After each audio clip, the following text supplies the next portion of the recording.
Hello, good evening wherever you are. Good morning wherever you are. Welcome once again to Afric 24 analysis, and this is 60 minutes by Zalendo. The by-elections fever is over, and the results are trickling in. You can see those who have lost the elections, they are busy now counting their losses. Some of the elections, we called it out correctly. Some of them is a big shocker to UDA and ODM, respectively. I think yesterday we had a wonderful discussion. We analyzed these by elections with my brother uh, Joseph, who was here, and we looked at all the angles in these elections, and we saw that it was indeed going to be very, very tricky for some of the candidates and the political parties. Congratulations to the winners in these elections. And sadly, the elections in Kenya have become very, very violent. Too violent. If you want to put your money in elections in Kenya today, you have to have money for goons. These are thugs for hire. You hire them and they deliver for you. Or I don't know what to say about that, but it is what it is. It is what it is. Goons in politics is become our usual norm, and every other political parties uh, have embraced them. And today you saw what happened in these by elections.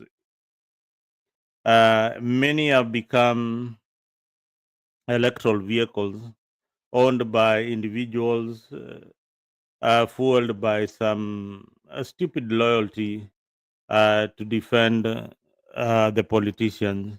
So, and mostly it's the youths who are being used. So youths manze, ukiwa hapo nje usitumike sana na hao viongozi to disrupt the polls. I'll call in my good friend who has been trying to gather information for us on the various polls and his analysis on what they think about what has just happened in these polls. And and we said it. We called in for Kariobangi. I'm seeing members of ODM really annoyed that Sifuna did not deliver in Kariobangi. DCP is emerging as a very, very strong party. And, yes, that is expected. DCP was very, very strong in Narok. DCP, again, I said, I have my friend online. Cherongis. Yes, hello.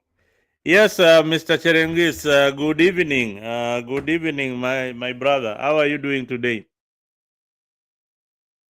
I'm so good, my brother Nick. Can you hear me well? I can hear you loud and clear. And we want you just to tell us where you are and give us an update of the polls the way you see them. Can you go ahead? Can you hear me? Uh, we have lost Cherongis. Okay, it's redialing.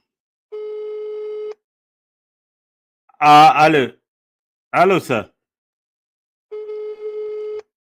Yeah, once he comes online, we will be able to give you an update of what is happening in the various polls uh, in Kenya, and especially there is Hello. a yes. I think we lost you in a minute.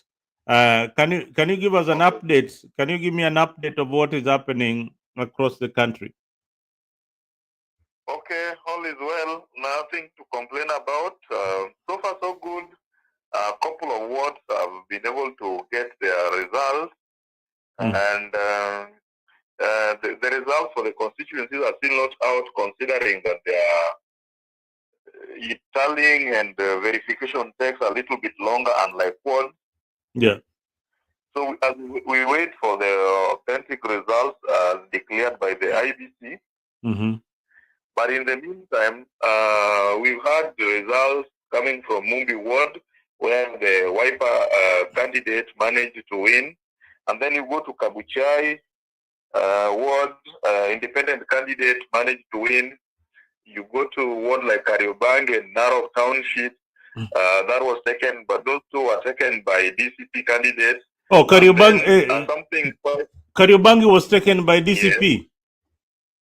Yes, Kariobangi and Narok Township. Those two wards went to the DCP candidates, and then something so special about, and this must be good news for the guys in the position, is that in Nyamira County they managed to sweep all the 3 wards. All? Yes, the 3 wards that had elections, opposition, the joint opposition candidates managed to get all the seats. And again, you go to Kisa ward where the DCP candidate was the winner. And again, we are still expecting results from Bere, Ugunja, Kasipul, and there's this Magarini, Malava. Those are constituencies that we're still waiting for their results. So we'll have to be a little bit patient as we wait for the results to be declared by the IBC. Otherwise, we don't want to start speculating on who can win or who can't win. Yeah, but I have to say that all the elections have been mad with violence and bloodshed. That's something that's not very good for our country, that we really have to condemn in the strongest terms possible. Yeah, because elections should not be a matter of life and death. You win and you lose. Today or tomorrow you win and lose. You get it? Another concern that I've also seen, if I was advising the contenders, I would tell them to, after mobilizing the voters and going all round campaigning, I would really advise them to invest in vote protection, because going by what was happening in major polling stations and tallying halls, you may end up winning, but again you're not declared a winner simply because something was left to chance, and that is going to cause you your victory. Now, Cherongi, from what you see, from what you have seen as a political analyst, from what you've seen and the trend that is going on, who is the biggest winner in this poll? Is it who is the biggest political party or politician who has won in this poll? Is it the opposition or the government or the broad-based? Thank you. If we were to go by the ward results that are already out, then I would authoritatively say that the opposition has really won big, because considering all the MCs that have been elected, a good number, not all, but a good number, are going to the opposition camp, and that's something that we should not just sit back, relax, and enjoy. More so to those who are in government. Yeah, now to answer your question, I think the opposition has really won big, because if in Nyamira they manage to get all the seats, go to Western, where Kisa Ward is found, Kabuchai, you see, if opposition or an independent candidate can manage to get elected, and that should be telling you something. Oh yeah, you are absolutely right that the opposition, a new party like DCP Kenya, is sweeping all the seats in Nyamira and sweeping Nairobi. I think Nairobi yesterday I had an analysis here, and I told the ODM guys that they didn't have a popular candidate in Nairobi, and from the way things are, UDA, if a UDA candidate is being fielded in Nairobi against an ODM candidate is also in the same seat, then DCP will definitely win. Now, what is what happens with that? What happens with that? It's very simple. You see, as things stand, UDA and ODM are presumably family, brother and sister. So when they field candidates at party level, it's leaving them with their votes plated and their backyard divided into two. and then that's giving advantage to the third party that comes in. Actually, probably that's why they lost Kariobangi. Just in case the DCP and ODM fielded a candidate, then that would have led to that loss very easily. Yeah, you go to Narok Township. Narok has been very ODM has been enjoying some good support in Narok. Yes. But probably this time around things did not go well, and that's how DCP candidate managed to carry the day. And again, Nyamira, I'm so much concerned about Nyamira because that's where Matiang'i comes from, and he's declared his candidate for the presidency. And opposition winning all the three ward seats. I think that also should be sending shockwaves to the government. Yeah. I like your spot on analysis on Nyamira and how you will angle it to Matiang'i's presence in Gusii. And that tells Nyamira has been a stronghold for ODM. And finally, Mr. Chirongis, do you know that ODM did not field any candidate in Nyamira? That alone is an answer to the question of whether they are strong or weak in that particular area. Or the position is somewhat stronger in that area.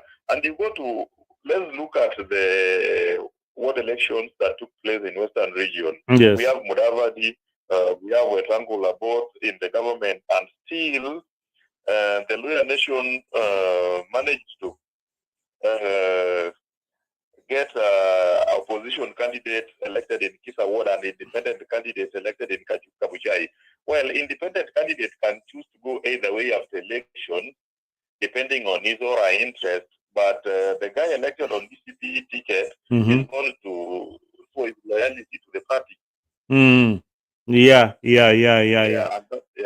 So my analysis has been that after these elections, then UDA have to really rethink and the broad-based agenda. They have to really come back and re-strategize, because it seems that they are not popular on the ground. They are not popular on the ground.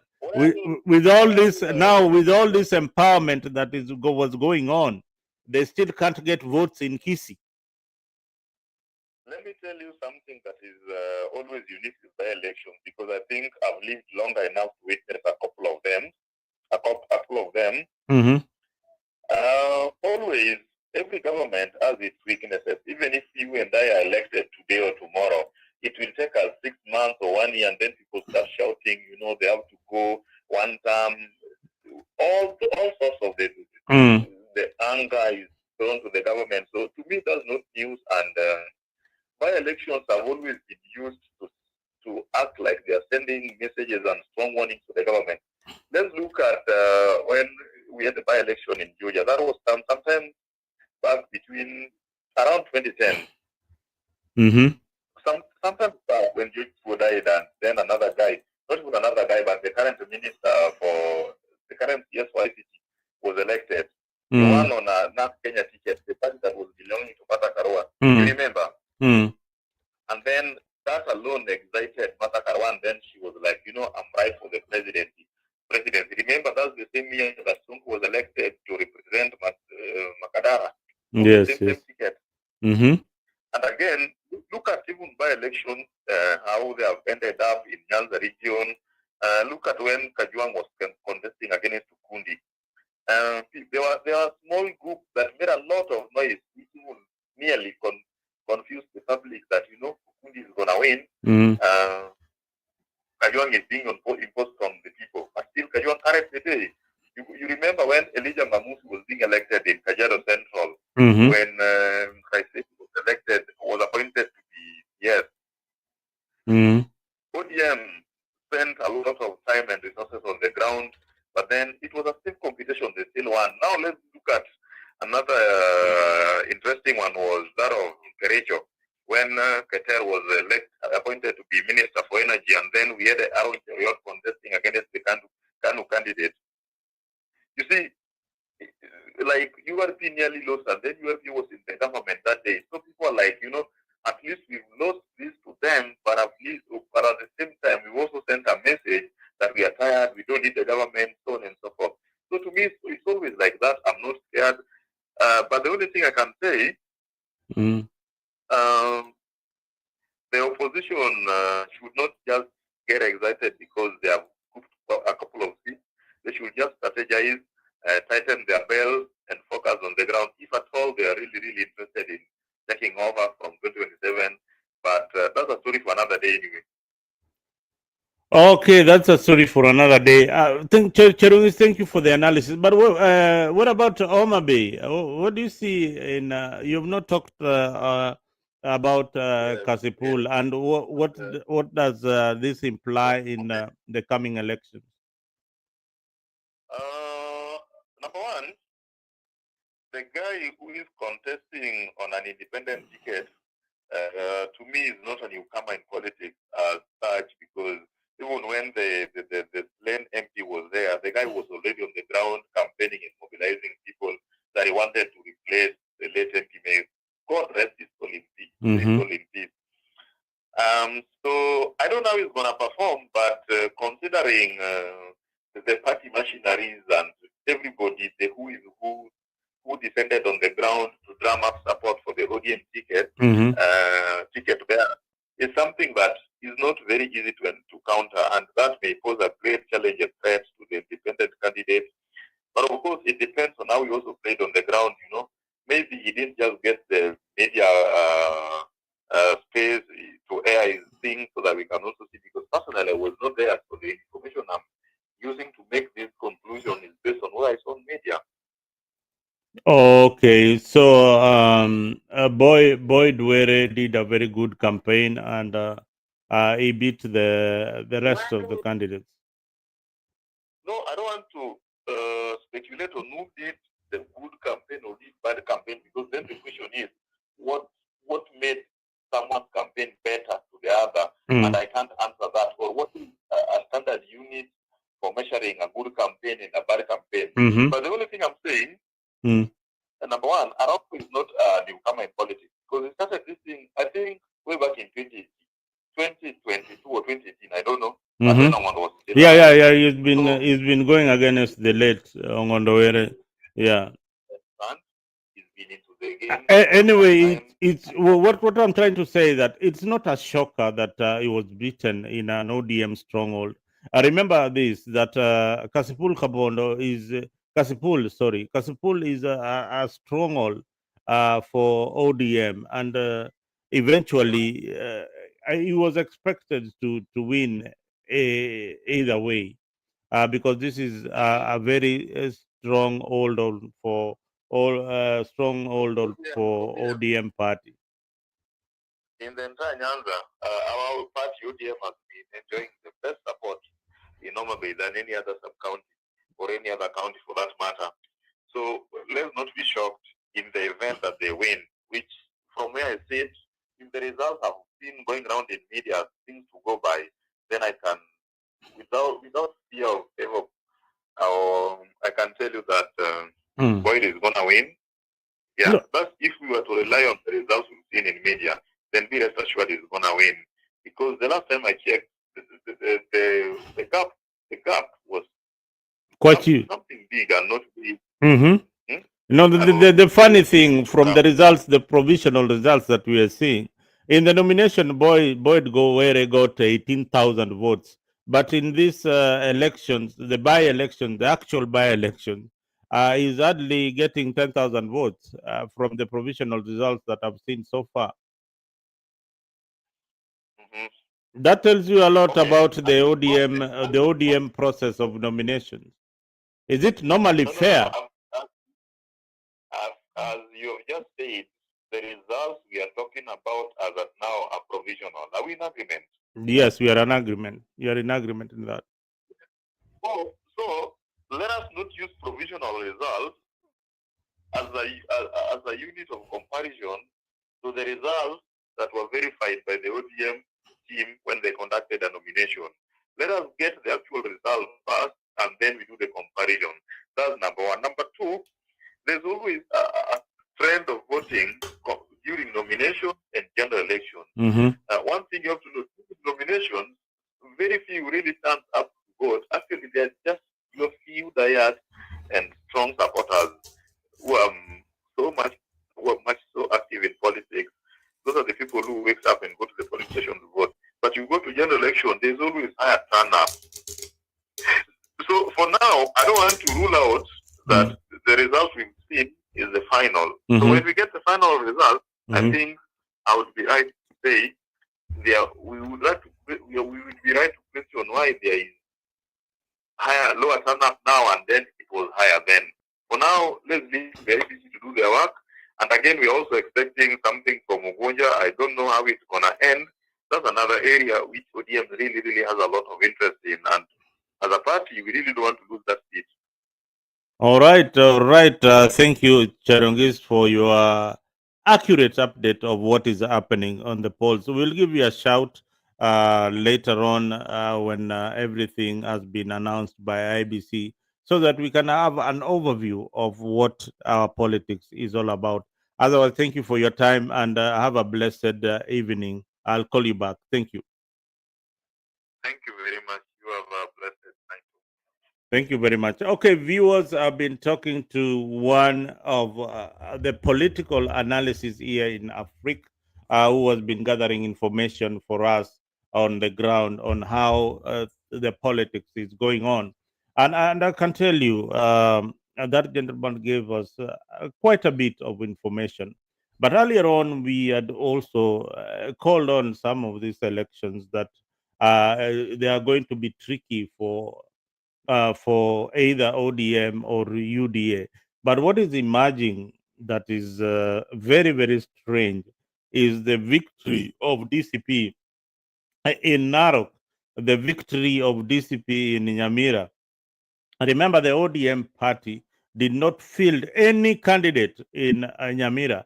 And we've also talked about the empowerment that has been going on, money being dished out. In Nyamira, you are seeing a lot of empowerment going on in that direction. It tells you a lot about our politics. Things are changing drastically. People are not interested in this money that is being dished out left, right, and center. You might be receiving it, but it's not adding up to the votes that you need in 2027. So this was a referendum to the activities that the government has been pursuing as a way of empowering the community, but at the same time, it is destroying the same communities, such that yes, some people are not receiving that money, or they are not receiving those goodies that the government is giving. Then now they turn against the government, as we have seen in Nyamira. And again, Nyamira is also an area where Matiangi comes from. So this is a plus for the opposition, a plus for Matiangi, a plus for Kalonzo, a plus for Rigiji. Rigiji with his DCP has won award in in Kariobangi, an area that is predominantly ODM. They have lost that by election. And I said that some of these nomination processes in these political parties are pathetic. You don't get the best candidates. And later on, don't complain that, oh, we didn't do this, we didn't do that. You did a shamble nomination process in Kariobangi, and now you can feed on your skunk, you know. Now it's the same thing. Kasipul, you're almost losing in Kasipul because the nomination process was skewed. Luckily, you won because this is a very is an ODM stronghold. But this is what will come in 2027. Some of these elections will be heavily contested. My worry is the Goonism in our politics today. That worries me a lot. Hizi masheti tunabebana, ati kukata mtu na panga, unaenda election bana, wewe nimejitolea bana, naenda kusimama kura, alafu jioni narudi bila masikio ama narudi bila sikio moja bana. Hii ni maisha gani? What kind of life is this that tunataka kuishi? Unaenda election, kuna MP ama MCA ameinvest kwa magoons kutoka kule Nairobi, kutoka kule wherever watu wanakata miwa. At MCA ameinvest kwa watu wanakata miwa waende wakate electorals. I don't know. This is serious. We need to think about it. We need to really re-strategize and look at, is this really helping our elections, or it is polarizing the system? Soon we will have gangs running campaigns. Unakuwa na mathags tu kabisa, fully armed, wanna run campaigns. If the government does not step on this thing, then we are going to have a problem. We are going to have a problem in Kenya. And I must say that this is something that we really need to have a keen look. And IBC, the police, ESCC, they really need to come together and see whether they can bring sanity, and the judiciary, whether they can bring sanity into the electoral process in Kenya. There has to be some kind of discipline, uh, taken upon these people who are carrying machetes during by elections. Yani wewe uko na probox mzima, umebeba bunduki, umebeba panga, unaenda kukata nani? For what? Wewe ni kijana, umekubali kutumiwa, unatolewa huko Nairobi wote, unaenda na Malava, unavuliwa nguo uchi ya mnyama kwa sababu ya kupiga kura. This thing is not a matter of life and death. Why should you unatoka you're not even a voter in that area. First off, what are you going to do in that area? Unaenda kufanya nini? And this is not even a presidential election, ni election ya mbunge, ni election ya MCA. Unaenda unajitolewa hapo, unavuliwa uchi, kila mtu anaona mambo yako yote, wanaona kako kwa tumbo kako kubwa kwa sababu ya uchaguzi. What nonsense is this? Gari yako inachomwa, nyumba zinachomwa kwa sababu ya uchaguzi. I think this should stop. If it is intimidation or trying to show your power that wewe ni kiongozi ni mashuhuri ama mshupavu, then I think this is not the right way to show that you are going to be a good legislator. So, having said that, we are still waiting for results in other constituency. I don't know whether Malava has been called. Sijui kunaendeleaje, but I saw the other time that Panyako has been arrested, ako ndani in custody. The counting is still going on. So Malava is also another constituency that is very, very tricky. If UDA loses in Malava, it means that Wetangula and Kalon and Mudavadi, kazi yenyu iko on the wire. You'll be fired. Hakuna, you've not delivered. So Malava is very, very tricky. UDA ni kama it's a must win in Malava. Wakishindwa Malava, kuna watu wanaenda nyumbani. Mudavadi, Wetangula, tafuteni kazi. Haya, na kuna watu pia watapata kazi after this nominations. Kuna watu watapata kazi, kuna watu wameanza kupewa pia makazi. People will get jobs because I believe and I strongly believe that there is a reshuffle coming, and William Ruto will do a reshuffle very, very soon. If you are coming from Mbere, nataka kujua Mbere kunaendeleaje. Let me find out from my able chero aniambie what he thinks of it's called what, Mbere Karisa anashinda ama ashindi bana? Tupatie ni update, kuja hapo tupatie update bana. You guys who are watching, I can see Shama Kiao. Oh, Shama, ai salute Shama. Hii mambo ndio ulitufundisha wewe bana. Shama Kiawa, anajua una enjoy sana, unasema huyu alikuwa ni mwanafunzi wangu. Eric Okongo, asante sana. Evelyn Otieno, Engineer Onono, asante sana. Shama, nice to see you, my brother. We are still grinding, so you need to come on board. Pia usiseme bana, you are not retiring, you have just started. You need to do something bana, hakuna kuretire. Lazima tuendelee na kazi ambayo tunafurahia, ama au sio? I'm sure you are not, you are even surprised. Beatrice, oh Beatrice Oboza akiwa pale kule Kisumu. Nice to see you my sister Beatrice, wacha nikuite BT. Habari gani bwana? Nice to see you. Long time, long time. I'll give you a shout one of these fine days. But I'm following up the politics. Nice conversation, nice vibe coming from Kenya. People are like, okay, others are happy, others are very, very sad. Election is all about that. I mean, lazima ukuwe na furaha na ukuwe na hasira, especially when you lose and when you know when you are going to lose. I remember I participated in a by-election, in was it an election, a nomination process. Wacha tu nikupatie hii, this is my personal story.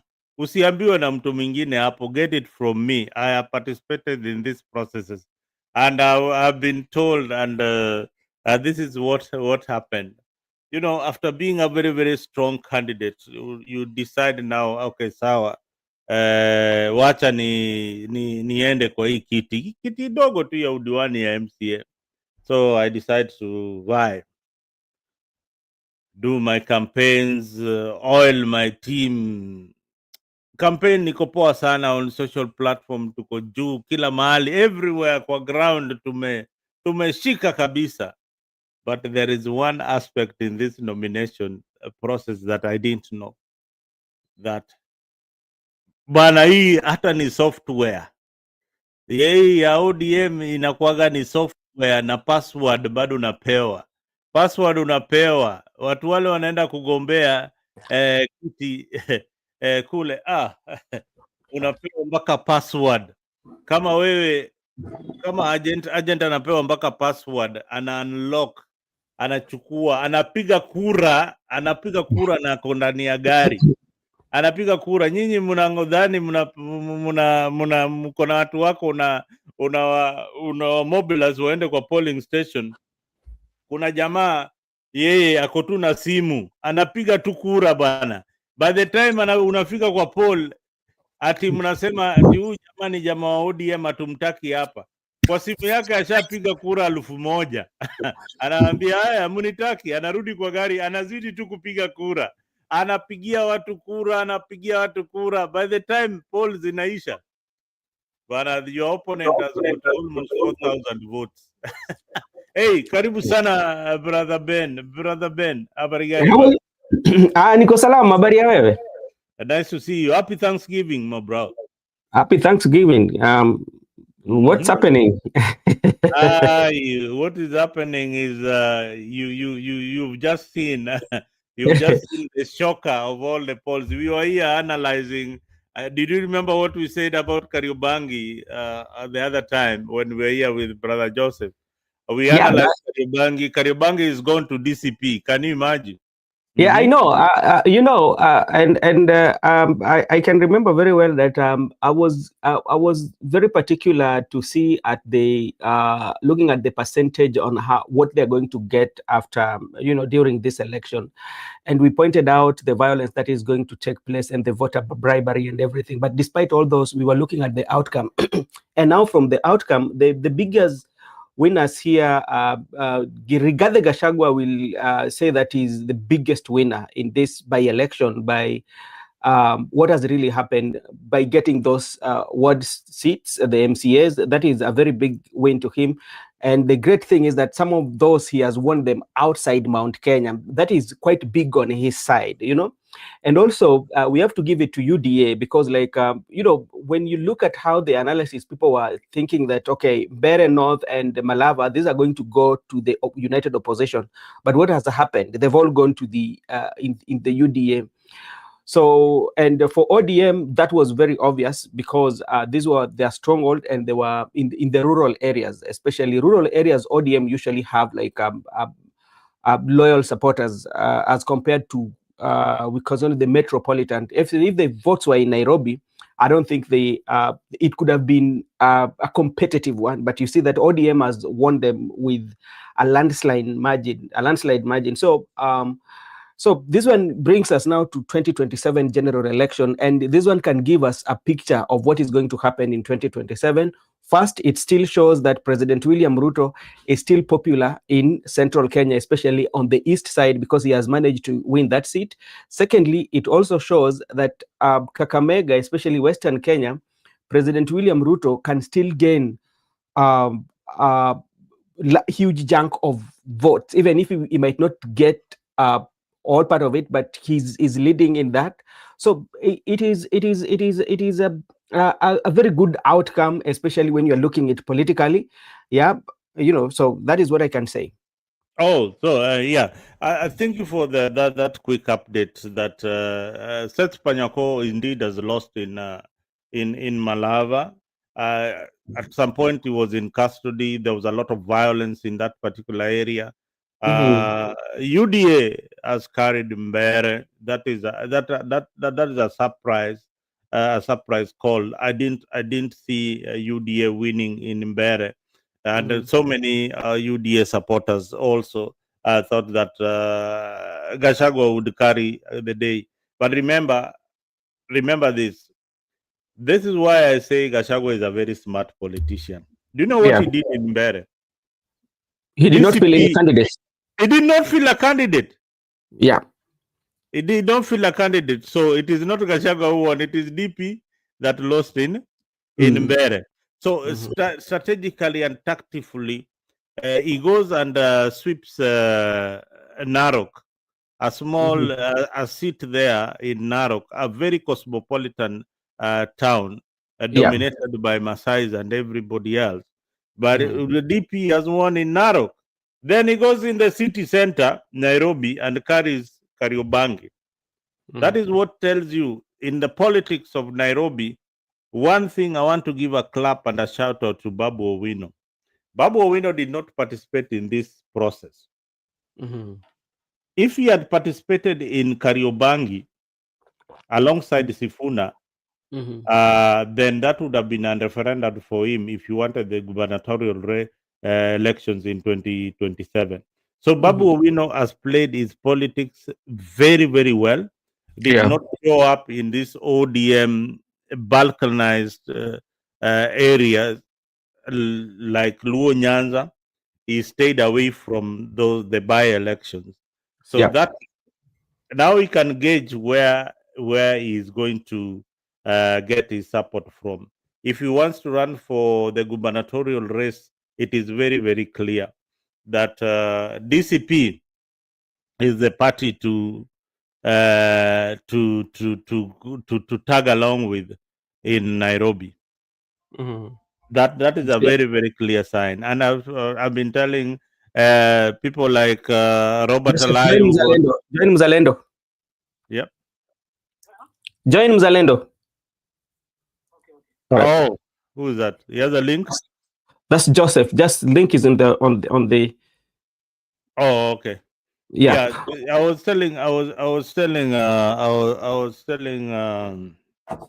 my friend earlier on that these nominations indeed is going to teach some people some lessons.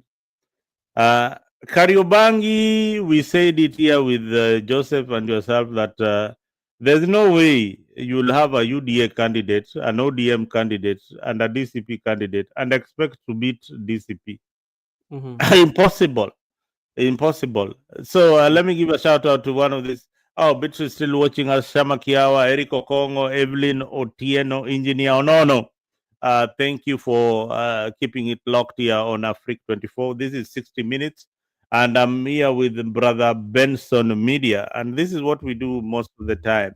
We try to analyze the political situation in our country in the best way possible, so that at least wewe pia huko nyumbani usikie ni kama you think in the same way. But the only shocker that we have had in this politics is the violence. The violence is just too much, too much. Ile vita iko katika hii siasa bana. Ile And vita. And Mzalendo, you know what is happening, especially when you look at all this by election. I tell you, I know Kenyans very well. Somebody will have to go to court, especially somebody will go to court for Mbere, somebody will go to court for, especially in Malava. And the reason being, when you look at the environment where these elections were done, look what happened in Malava, especially at the eve of election. What happened to Panyako and what happened immediately after that, Eugene Wamalo and all the violence that took place. That is there. Look what happened in Mere, especially you look at the civil servants who are not supposed to be campaigning, especially like CS Ruku. He was not supposed to be on the ground that day, but what happened? He's on the ground. So I tend to feel that tomorrow, or if not tomorrow, yes, during the week, somebody will have to go and challenge the election results, especially for those two constituencies, because they were highly contested, you know. Then another thing is also, but when you're looking at it in a situation, a place whereby the democracy thrives, it tells you that we've underscored, especially in these by-elections. We cannot call them by-election because these were a battlefield for war, because it was war. It was people were just fighting in this century. If you look at the scenes, people like Opondo Kaloma being beaten when they are going to be like agents, like all manner of things that has really happened. So I think this Goonism, Gooninization, whereby we thrive on good. We are not even okay. Let begging on security. This is Gooninization. We are Goonism society when it comes to elections. Okay, let's allow Brother Joseph to say something. Joseph, karibu sana, and welcome to 60 Minutes. Yes, thank you. The 60 minutes. Yeah, I told you kuna mtu anatairiwa kisiasa. And we can clearly see nani ametairiwa leo. So I believe it will be very hard. And the coming days now, it will be very, very hard for Gachagua. It will be totally hard for him. I think the by-elections for Mbere, they have, you know, he has achieved some good wins from outside, but at your home ground, you're being beaten, brother. That one is a problem now for him. I think starting from now, even some of the people who always fight him now, they are going to get the energy to go out there and save it. Yeah. The people like I talked to you in the morning about Gojiri Wambugu. I think that one now will light the fire in everywhere. But this is election. That is what happens. There must be a winner and a loser, and it's just like that. There must be a winner and a loser. And Gachagua today yake amegongwa. And the votes he has been left with, but it's very by the way, it's very amazing to see the kind of votes that in Malava and Bere they have been left with. If you look at Malava, they have been the Sales Panyako has been left with around 1,000 votes. Around 1,000. Yeah, 1,900. Yeah, it's 1,000 something. Yeah, I was counting them, and when you go to UDA, it's like they have left each other with around in Bere. I mean, it's like 500 votes. So somehow they are 500. Jose, let me tell you. Let me correct you because you are very, very wrong. Gachagua did not have a candidate in Bere. No, it's a candidate for United Opposition is his candidate. No, people are saying Gachagua. DCP did not field any candidate in Bere. But he was campaigning for that candidate. It was the United Opposition versus the government. Yes, they chose. In fact, he dropped his candidate for DCP in favor of DP, a political party that the previous MP won that particular constituency. So this was anyhow, okay. Yeah, technically you are right.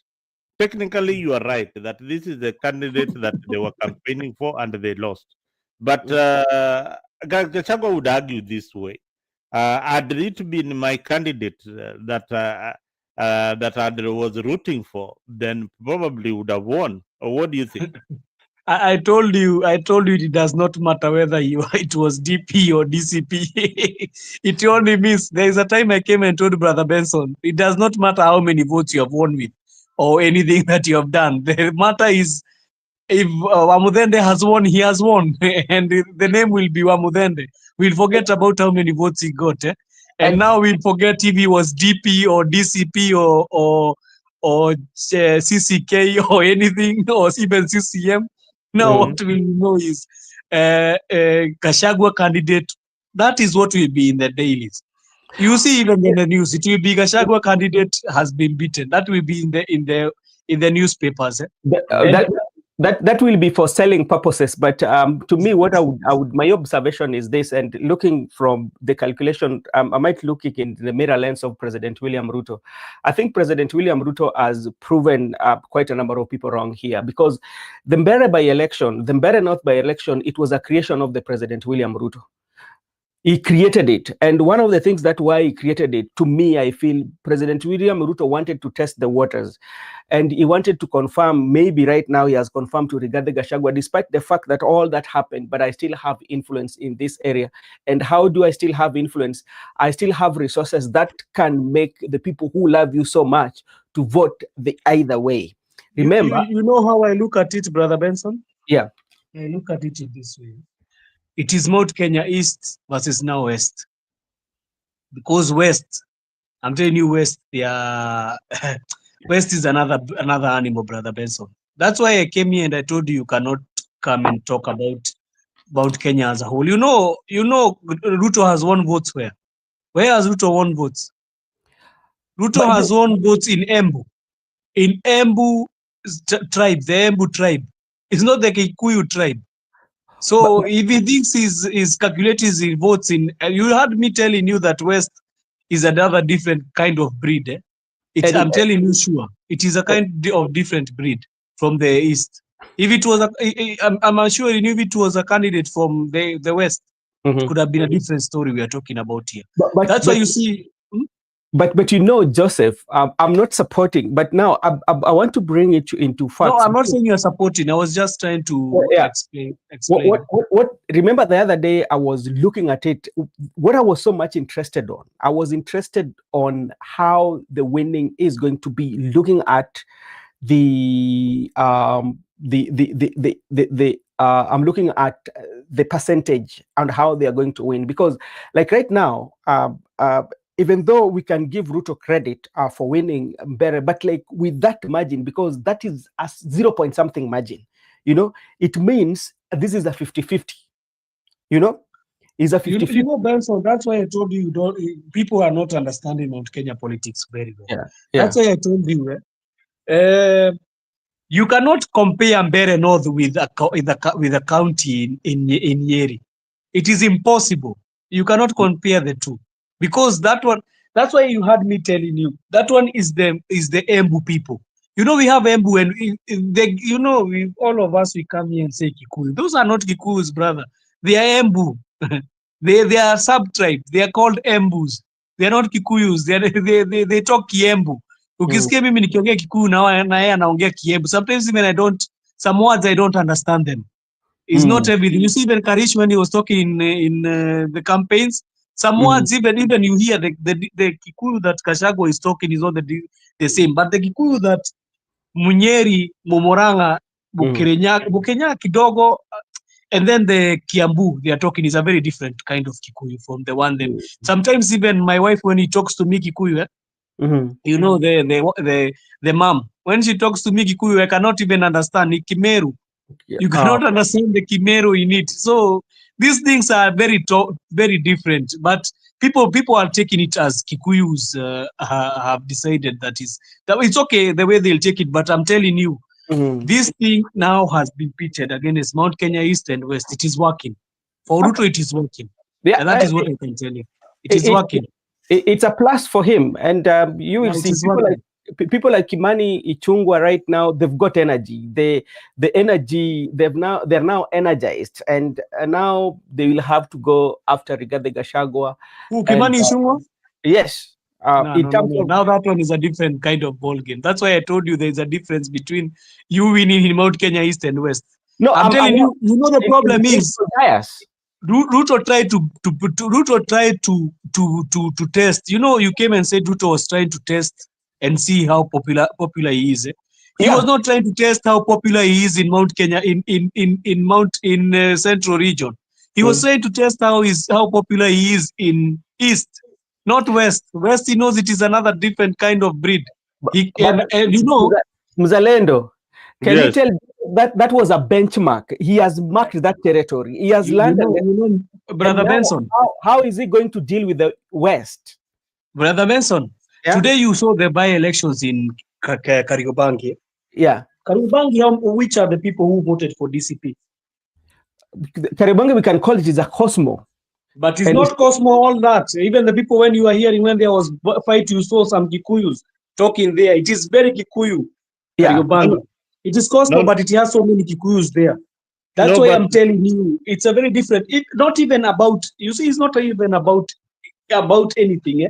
Just go and see the people who are saying Karish Newton, Newton Karish. They were mostly Kikuyus, even these platforms.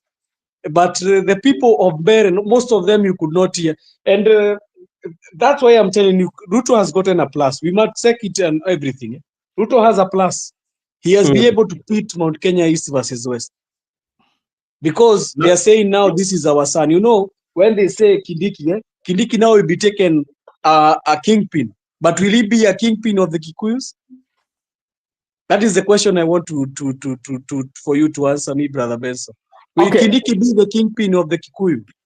No. Or the kingpin of Mbere and Daraka and Meru? He might not, because like you see, now as we speak now we are doing what we call the post analysis, and the post analysis now we are dealing with the figures, the correct figures, and I mean, like, what has really happened here can make us conclude at least what might happen in 2027. Because remember, we said in one of the shows that we had in you that there are so many things that this by-election is going to is a rehearsal of what is coming in 2027. So we might say that based on the violence and the kind of resources, the money that has been used in this by-election, it really informs us that coming in the next general election, the opposition must prepare themselves to have resources. If they do not have resources, they're going to be beaten on that resources. That is one. Secondly, when you look at, especially now, we are coming to Kakamega. You know, even though the Malava constituency was a KK constituency, but the Amani folded his political party and joined the UDA. But the government of KK has really retained it. And what does that one give you, especially when you're looking toward President William Ruto? It tells you that President William Ruto has a space, bearing in mind also with the absence of the Right Honorable Prime Minister Raila Amolo Odinga. So which means he has so many buttons that he can pinpoint, and that can make things to work for him, based on the fact that what the results that has happened. One, making Farouk Kibet to pinch camp in Western Kenya, that one will give him a vote because it had paid off. You know, two, putting more resources. Three, using the broad-based government to assist him. So there's so many factors that has made him to be there. So that one with him is just like a benchmark, a path on how now this is what I've done, this is what I've achieved. What else can I improve on, so that the areas that deemed to be unpopular, what can I do so that I can make them become on my side, if not all, but a half of them? Because it's all about numbers. That is now. You know what, Benson, I'm trying to explain. I think this now will be easier for you. Yeah. Last elections, we had 5 million votes from, not Kikuyus. People say Kikuyus. Last time we had 5. I think Muzalendo is here. Maybe he can understand what I'm trying to say. Last election, we had 5 million votes from Mount Kenya, not Central Kenya. I told you there is two differences. Central Kenya is not Meru and Embu. Those are not Central Kenya. Central Kenya is, you know before, Embu was what, Brother Benson? Embu was the center of Eastern Province. Mm-hmm. It was the center of Eastern Province, Embu, the county you see. It was this, what were we calling them, Mzalendo, hiyo wakati? What were we Uh, calling the centers of this provincial, what were we calling them? Unajua tulikuwa tunaziita. nini, Hizi centers zilikuwa kama ndizo administration centers. yeah. Embu was in the provinces. of the Was provinces, the administration headquarters. Headquarters, I remember. Embu was the headquarter of Eastern Province. And when you start from Embu, Meru could only come to Embu to do the things they wanted to do when it was a headquarter. But the headquarter of Central Province was Nyeri. Was it Nyeri or Murang'a? Nyeri. It was Nyeri. So I was trying to tell Mr. Brother Benson that we have Central Kenya and we have Mount Kenya. You know why it is called Mount Kenya, Brother Benson? Brother Mzalendo? It is called Mount Kenya because all these counties are revolving around Mount Kenya. The mountain itself. So Mount Kenya can be very big. It can be Kiambu. Kiambu so far is not Mount Kenya so far like that. It's just because it is being pulled together. It's cosmopolitan. There is Murang'a. Murang'a is near Mount Kenya. Nyeri. We have Embu. We have Meru. We have Tharaka in the other side, leeward side, and we have like Kipia and Nyandarua. You understand? So all of these ones are supposed to be counted as Mount Kenya. But now what I was trying to explain to Brother Benson is, we have 5 million votes that were cast from the Mount Kenya region. How many do you think came from the Central Kenya part, and how many came from the Eastern part? That is how now you know the calculations. That is now how you know the calculation. How many votes came from Meru and Embu and it's called what, and Tharaka Nithi. So that is how you need to count these ones. So that is what I was telling Brother Benson. I hope there was also a by-election in the West. I could have clearly gauged and told Brother Benson, hapa naona hivi na naona hivi. But let me tell you the truth, Brother Benson.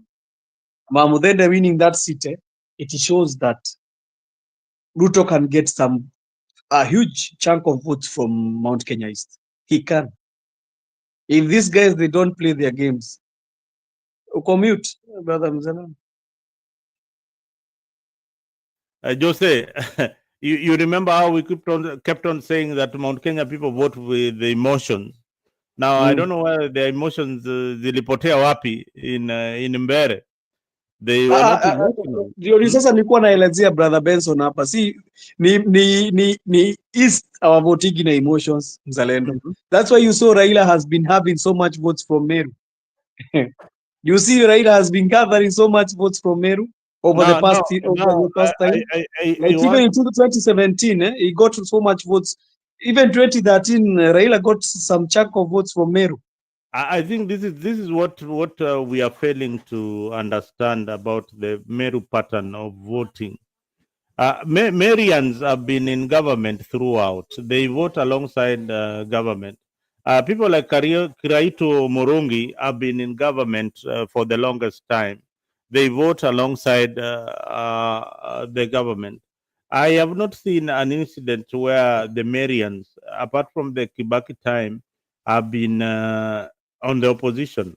They have always aligned themselves with the government of the day. And even if they were voted in as opposition, they would still find them, the Kinaburi still joining the government in either way. So if Mbere is part of Meru, that gives you a bigger picture of which side they are leaning on. And again, there is one aspect that you have to know as an analyst here is that Kindiki factor. For the first time, the Marians or the people from that area are seeing that they have one of their own who is going to who is in the highest seat, a seat that they have never occupied. Yeah, there is no time Marian has been elevated to a seat of deputy president in the east of the Republic of Kenya. So they regard Kindiki in very, very high esteem compared to Kikuyus in Kiambu, Kikuyus in Nyeri, Kikuyus in Kirinyaga. They don't see Kindiki as one of them. But our Marians from Mbere and other parts of Meru, they see that this is an opportunity for them to rise to power. And if Kindiki can get backing from the rest of the Kikuyus, then they'll be home and dry come 2027. And the reason why this game was played technically, many of you will only get this here on 60 minutes, will not get this fact the way it is. The ping pong game between the Kalenjin and the Kikuyus of presidency was coming to an end after Ruto's time. And the next guy who was online was Gashagwa. Ruto technically asked him out, but he brought somebody who could be favorable among other communities and will not be regarded as a Kikuyu. So with Kindiki coming in, he comes in as a Meru, not a Kikuyu. When he brings in the Kikuyu factor, then he loses the whole game plan. So that is how this politics is playing about. I don't know whether you get it up to that point, Joseph, or what do you think? I'm trying to tell people here, and they are not understanding, Brother Galenda. I'm telling you that you if Ruto is trying to gauge Bere politics with with central politics, it's going to go over his head. You know, the problem is but now the issue is he can now try to prove that he has following in Mount Kenya. That is what he's going to try and do. No, Joseph, this is what Ruto is doing. He's giving you a bait. Boss, he's telling you, yes, I dropped this guy because he was a Kikuyu, but I brought this guy who is half Kikuyu. This is also one of you. That is what he's telling you. That's why I asked the question, Mzalendo. Yes. Mzalendo, do you think Kikuyu people can follow Kindiki? I think they can. That was the question I asked. No. Why not? It's very difficult. Give me it's the very reason difficult. Why. Give me the reason why. It's very, very difficult. You know why? And that's why what I've been trying to explain to Brother Benson here, and he has not been listening to me. Do you think the campaign that Kindiki was doing in Mbeere North, he can come to do it in a place like Githunguri? That's just a simple question. Not even hard politics. Can Kindiki, the politics he was doing there, go and do it in a place like where? Let me give you a simpler place, even near. No. But when you go to a different location, your politics has to change. What you say in Luo Nyanza, for instance, will not be applicable in central province. So let me ask you, what will he say in these other places? What will he say? What? When he goes to this other place? Kind of politics this is what he's going to say. This is what he's going to say. Gachagua cannot be president. That guy, you guys know that for a fact. But look at me. I am a Kikuyu. Am I not one of you? It is simple. Let me tell you what has been happening. What has been happening is just one thing that has happened. And I'm telling you, this now is the breakup point of Mount Kenya as a whole, as you see it. And it is going to happen Mbeere, Embu, Meru, and Tharaka Nithi, they are going to break up with the Mount Kenya West. These are the lines have been drawn now, and I think now from now setting on, Mount Kenya now Mount Kenya will not be a thing. It will be now central, and the what do we call them? The East. Now they'll be East because now they cannot be called Central East. You see, it cannot be called Central East.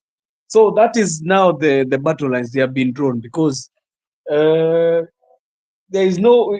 I'm trying to show you about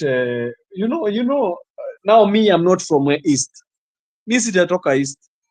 Me, I always come here to argue because me sijatoka. That's why you see sometimes I hold my brakes when I'm talking about Mbere, because Mbere is a very complicated affair. I'm not in the East. I come from the West. I can tell you what the West does. And if you look at between Mount Kenya East and West, if you look at the MPs that come back to power, you will even be shocked. Mount Kenya East, they bring back so many people. Mount Kenya West does not. You can even look at Wambora. Wambora stayed for a governor for how long? 2 terms. Without being, after all the things he was doing with corruption, this and what. Just go to Kiambu here. Kiambu, how many governors have they had, Mzalendo? Hey, Kiambu. They have had 3 governors. Kabogo, do you know why Kabogo was kicked out? Kabogo was kicked out because he disrespected the women in Kiambu. I don't know what he said. I can't remember exactly what he said. But there's something that he said that was funny, that the people of Kiambu felt that he didn't respect them, and he was kicked out. This guy called is called this guy who's in jail right now. It's called Waititu. Mother, do you guys know that Waititu ako jela? Ako jela? Ako jela. So nilikuwa nakuuliza hivi Mzalendo. Let's go to Nyandarua. Nyandarua, Nderitu Mureithi, how many times did he become a governor? Only once. Only once, Only once. I'm telling you, Mount Kenya West and part Central. Unajua sasa Nyandarua inafaa kuwa sasa hii side nyingine. Juu ukiangalia Nyandarua. Now, let me tell you where the problem is. The likes of akina Nyandarua, the likes of akina Laikipia, unajua sometimes inakuwaga ni kama iko cosmopolitan. The other side ni ya wa Masai. So there is this other side. So and then there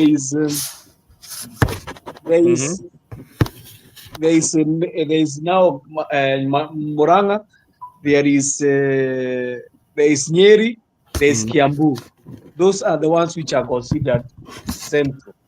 But when we go to the other side, tuko na Kirinyaga. Sasa Kirinyaga ndio politics ya. You know Kirinyaga is in the middle of all this battle. Itakuwa in the middle of all this battle. Kirinyaga will be. It is the center in all this battle. And nikakwambia Mzalendo, hebu ende ulize mtu kama Kikuyu ile wanaongeaga inafanana. Uliza tu Kikuyu ya mtu ametoka huku. Juu Kikuyu ya mtu ametoka Murang'a, Nyeri na Kiambu inafanana. But Kikuyu ya Mkirinyaga inafanana kidogo na Kikuyu ya hawa watatu, lakini bado inafanana ya Muembu.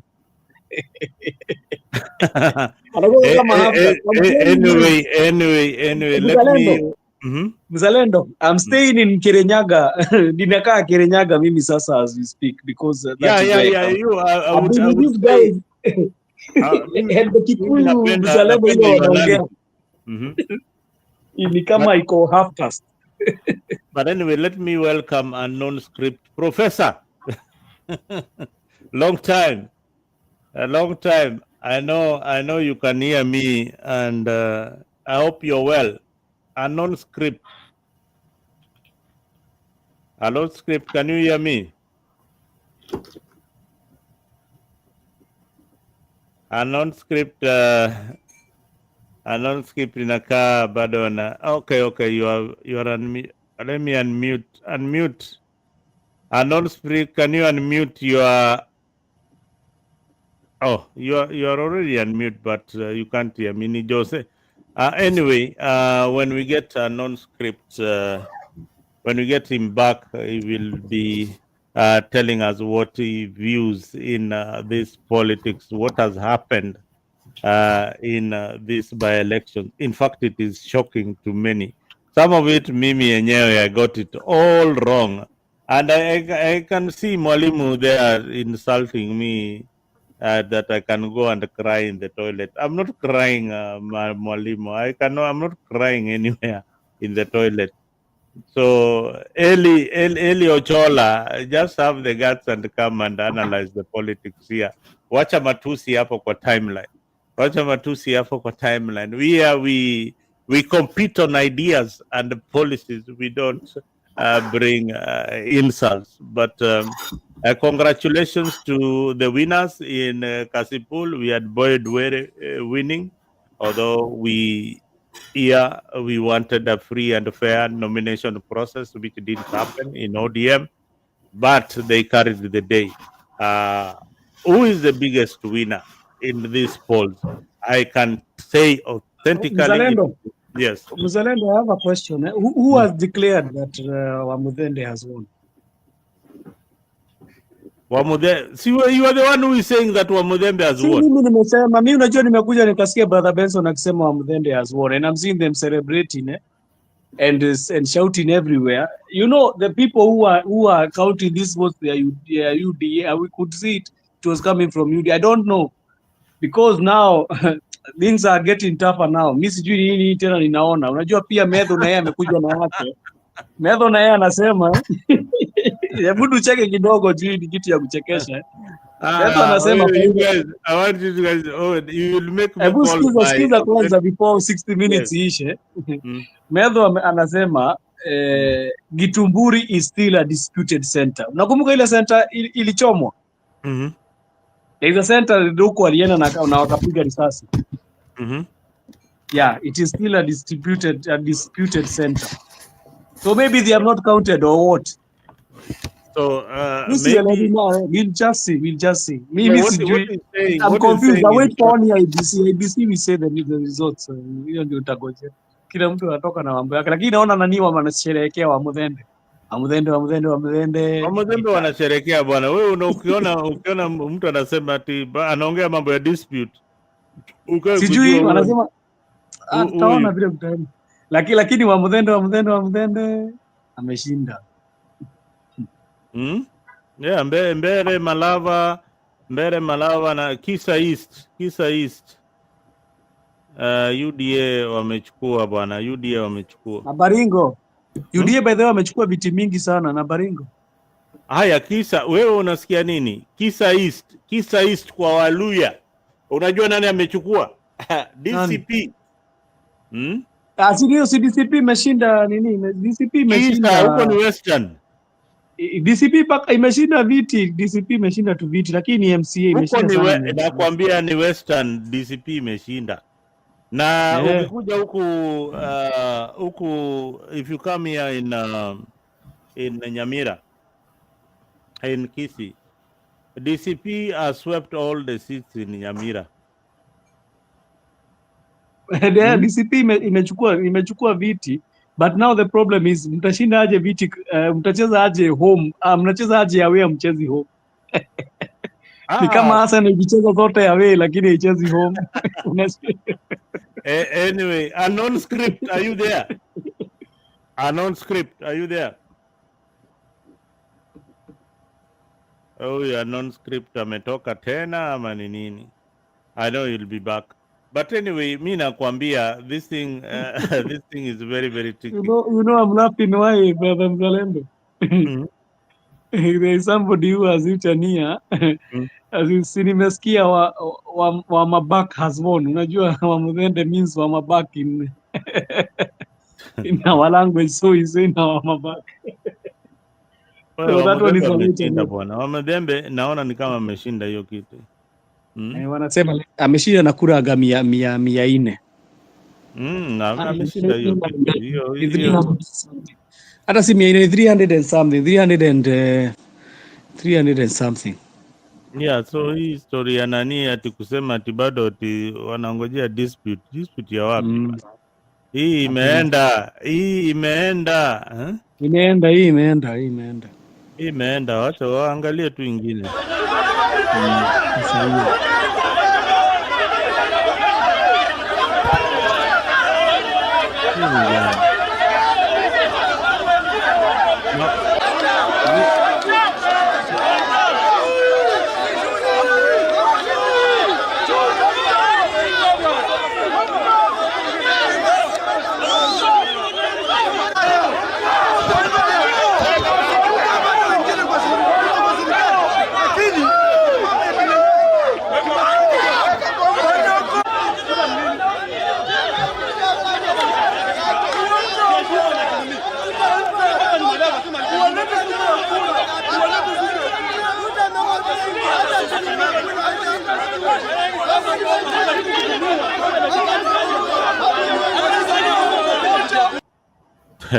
You see those scenes? These are the kind of scenes that we've been witnessing across the country. People are so violent. People are so mad. I don't know. Mumekasirika nini bwana? Hii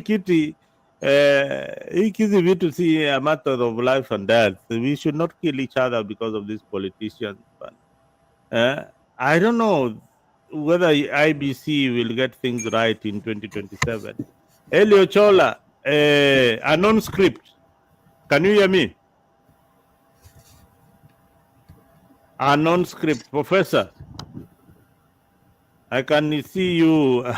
I can't see your face, but I know you can hear me. Can you say something?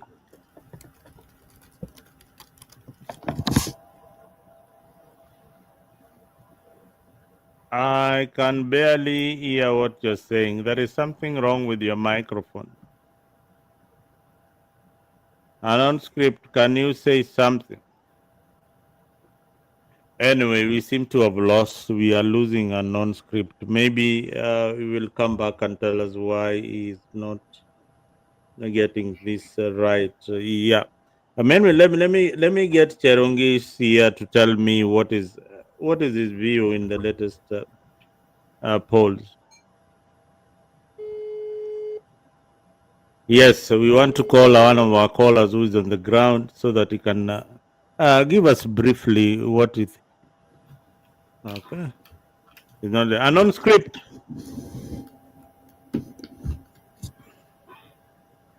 A non-script is also not available. Leo ni moto bana, leo kutanyesha hapa. Milton, I've got Milton on. Milton. Sema ni aje? Mzuri, let me just align you properly. Nice to see you, my brother. Good to see you too. Wacha tafuta tripod kwanza. Tafuta tripod.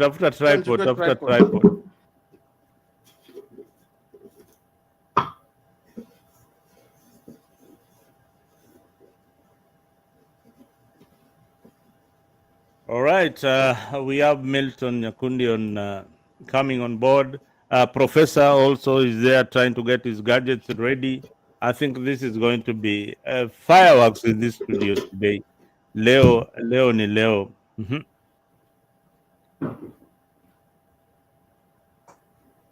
Guys, please subscribe to Afrique24 if you are watching us from Mtembei platform. I can see over 200 people watching from various platforms. If you have not subscribed to Afrique, please do so and subscribe to Afrique24.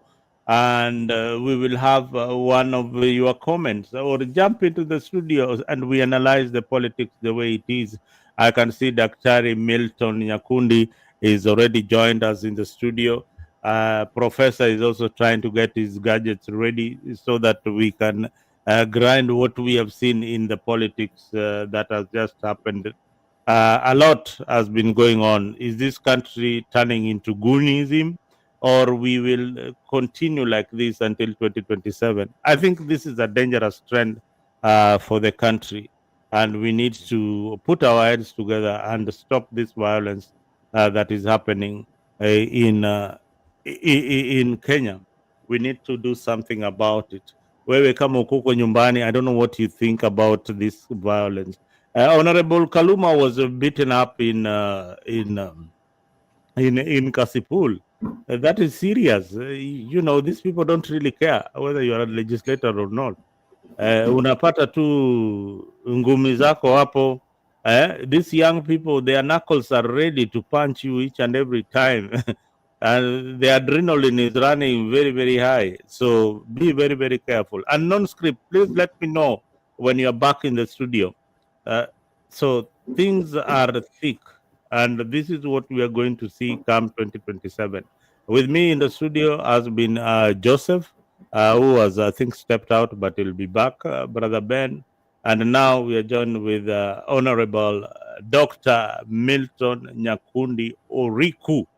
Milto, we want you in the studio to tell us what you think about this goonism that is happening in our politics? Is it something that we need to go on with? Is it something that is sustainable if you are a candidate?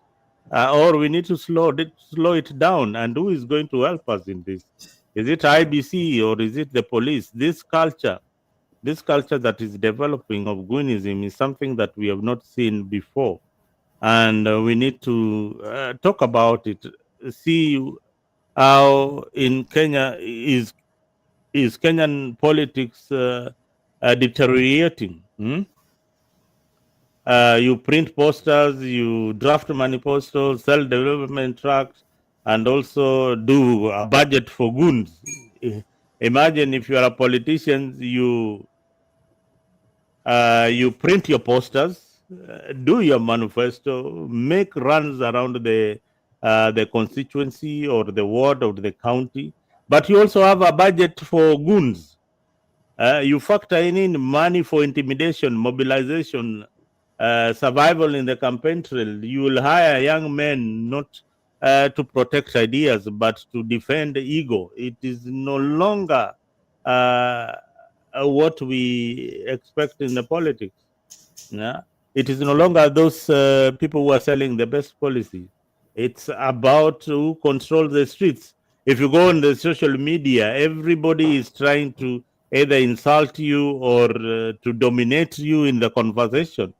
So if you go to my page, on my social media page, Ellie is also always hitting me hard there, you know.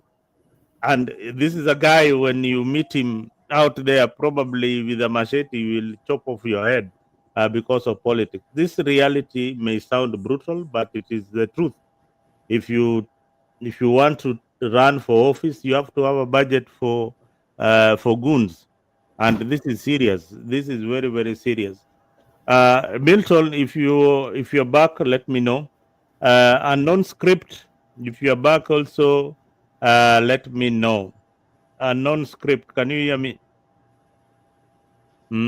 So these budgets are there, and everybody is trying to make sure that they are added in whatever way. So is it that the money that these politicians earn is what is driving this mentality? This reality may sound brutal, but it is true. Yeah, ni ukweli, yani ni ukweli. Are we becoming so desperate to become members of parliament, or are the youths very, very cheap? They can be bought with anything. They are cheaper than ballot papers. Now the goons have replaced political ideologies and policies and the things that used to drive the energy in campaigns. Campaigns used to be about debates on the development, but today it's a battleground. It is a field where people are fighting each other. Yeah, tunapigana vita ingine ya maajabu sana. Yes, yes, Cherongis, how are you? Yes, can you give us the latest update? I was trying to reach you for the latest update. Okay, so far so good. Yeah. The IBC team. Yeah. I don't know if you can hear me.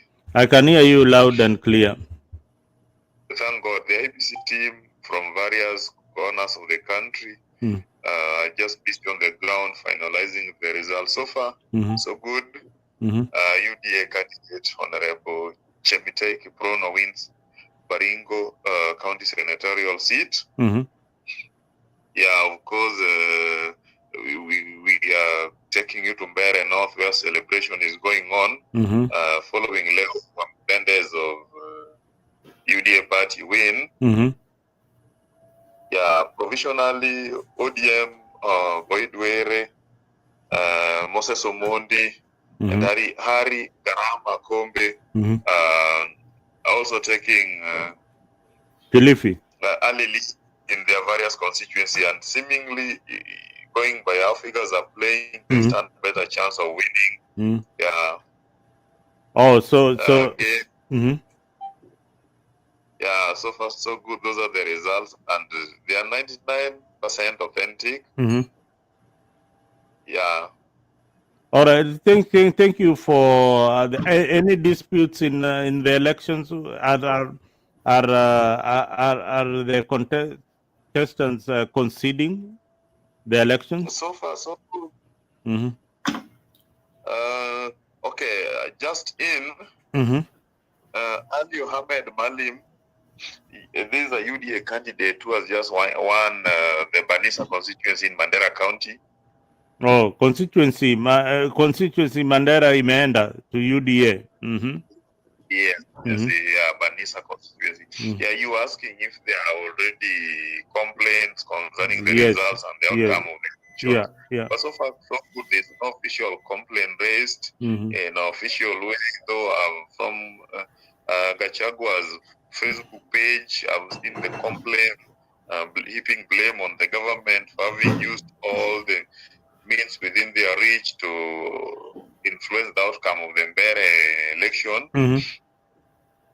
Yeah, just that somewhere else, perhaps Seth Banyako was already protesting, and then let's wait how he'll have to react later in the course of the day, probably when the results are officially out. Perhaps we'll have to be the first.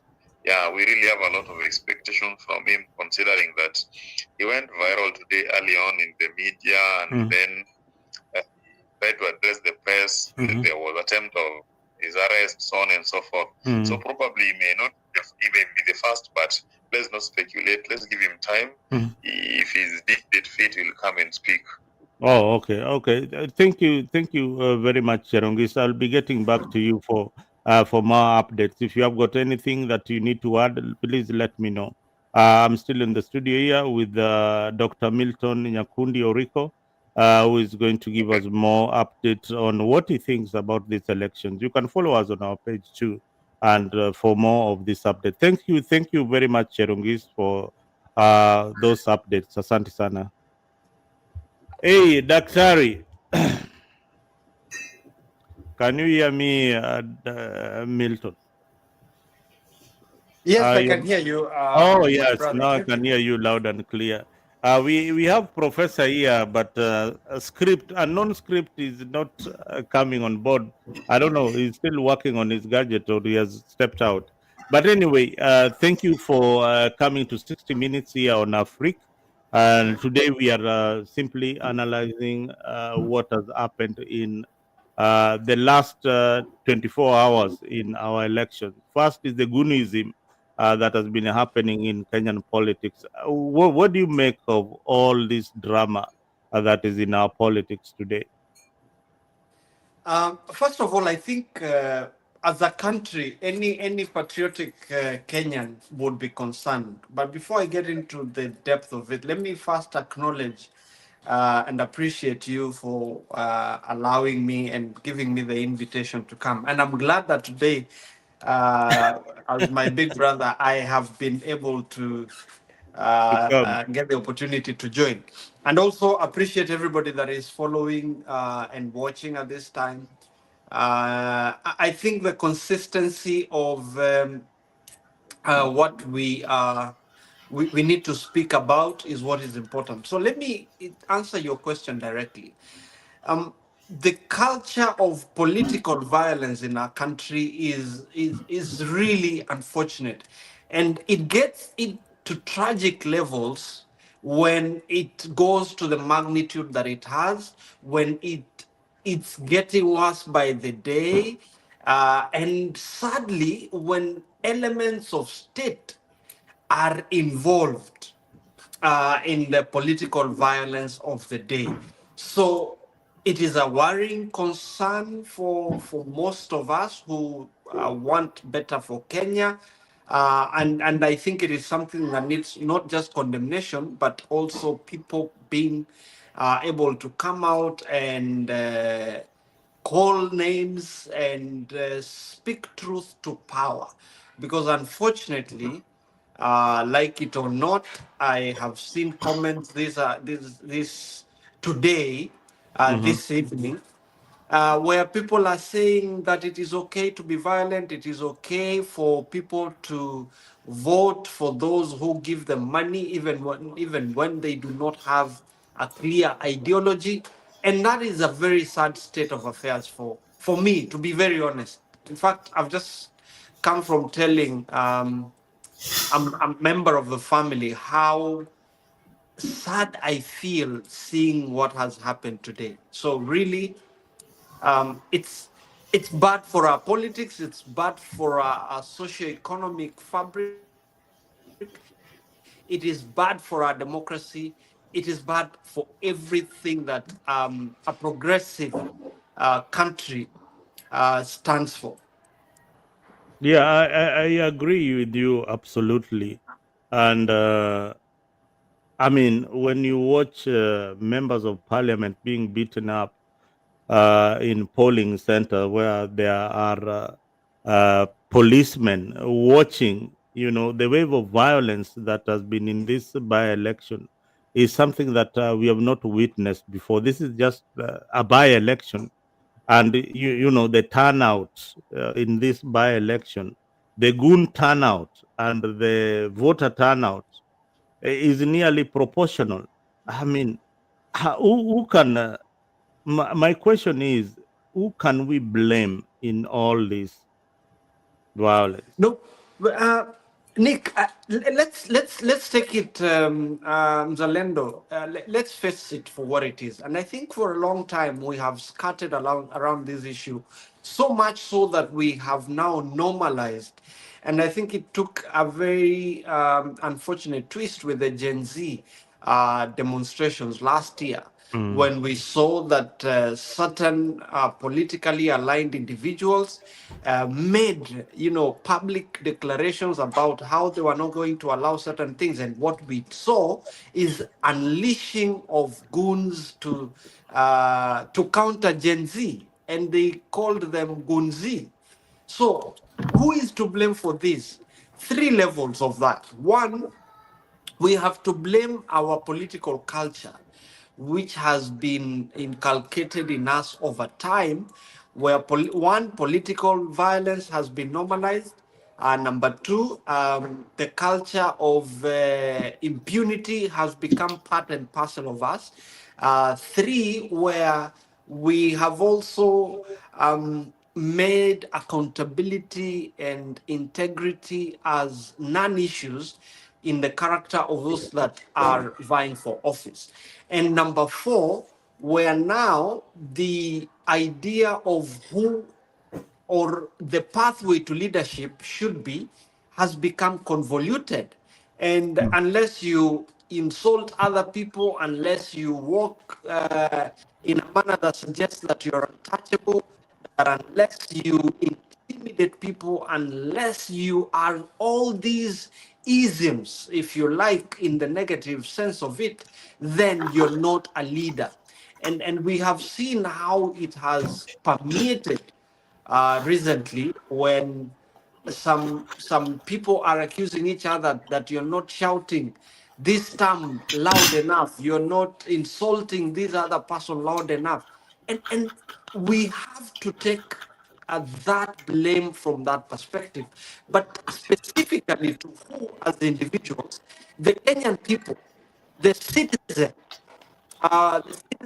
need to take responsibility for tolerating this violence and accepting it and normalizing it. So the people who do not want to acknowledge the power that they have and want to allow themselves to be manipulated, and they are to blame. But I think the last and most important constituency that must take the blame for this are the elite political players. What has been called by some of my friends, Willis and Wanjiki, who say legacy politicians. Milton, there is something wrong with your voice, with your audio. You are really cracking. I don't know what is wrong with it. You started off so well, but I can't hear you anymore. You're cracking. Can you say something now? You need to log out and log back. Just log in and log. Yeah. Log out and come back. Come back because we can barely hear what you're saying. Non-script. Non-script. Can you hear me?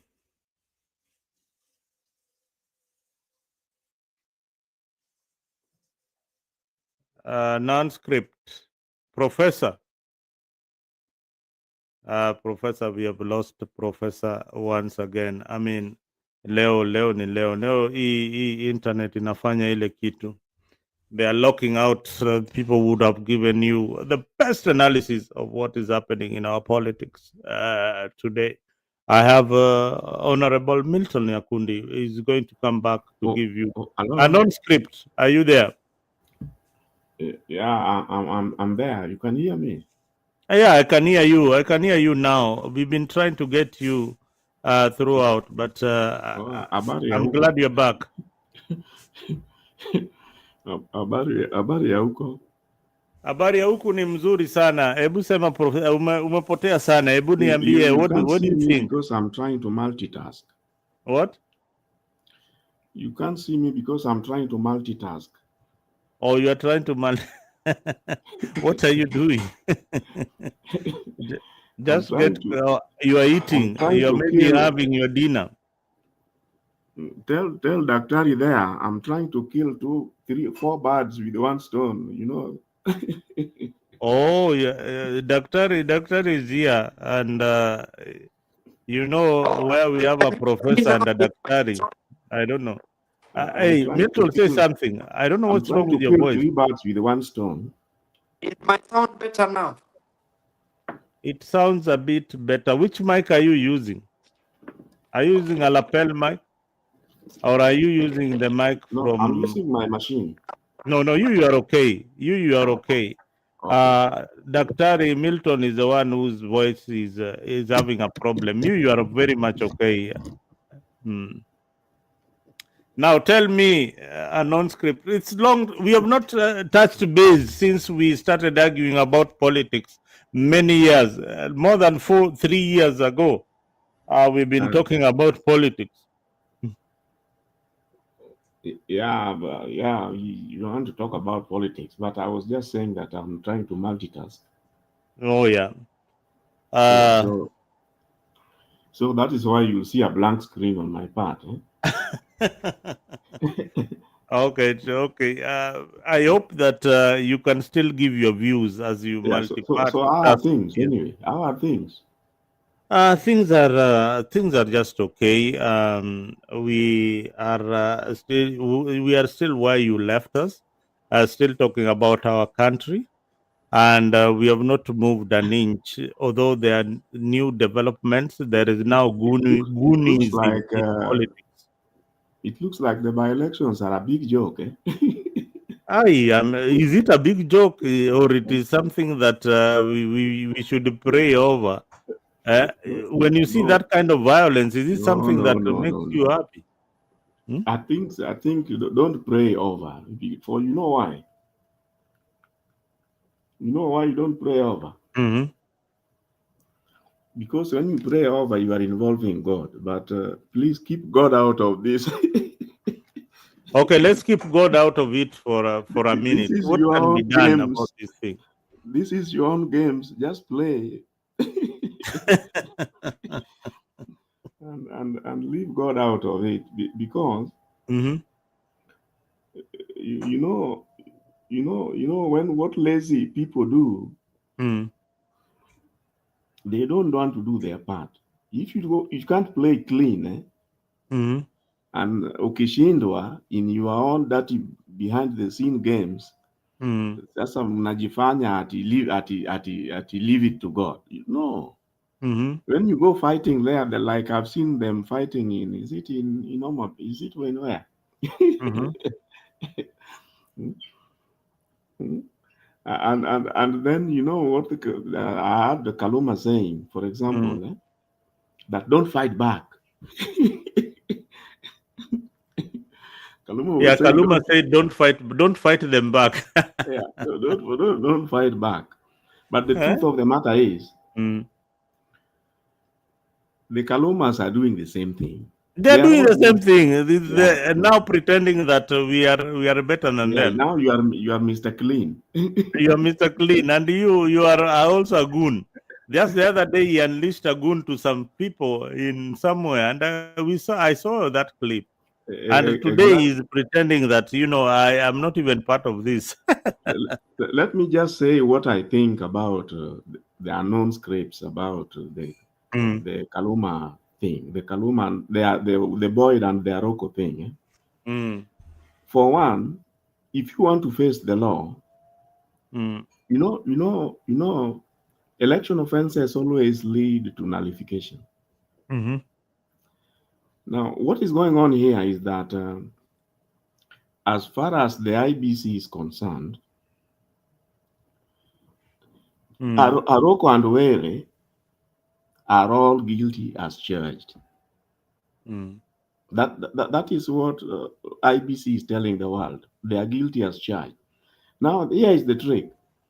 If if mm, if Were and Aroko goes ahead and pay the fine, mm, they will be guilty and confessed guilt as charged.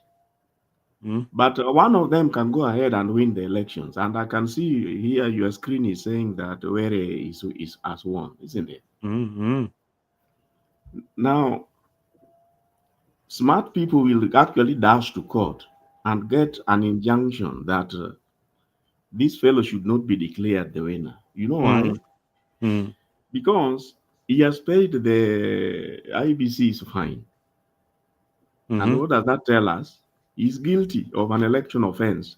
mm, so, so, so ideally, you can't declare him a winner. mm, So in fact, do you know what?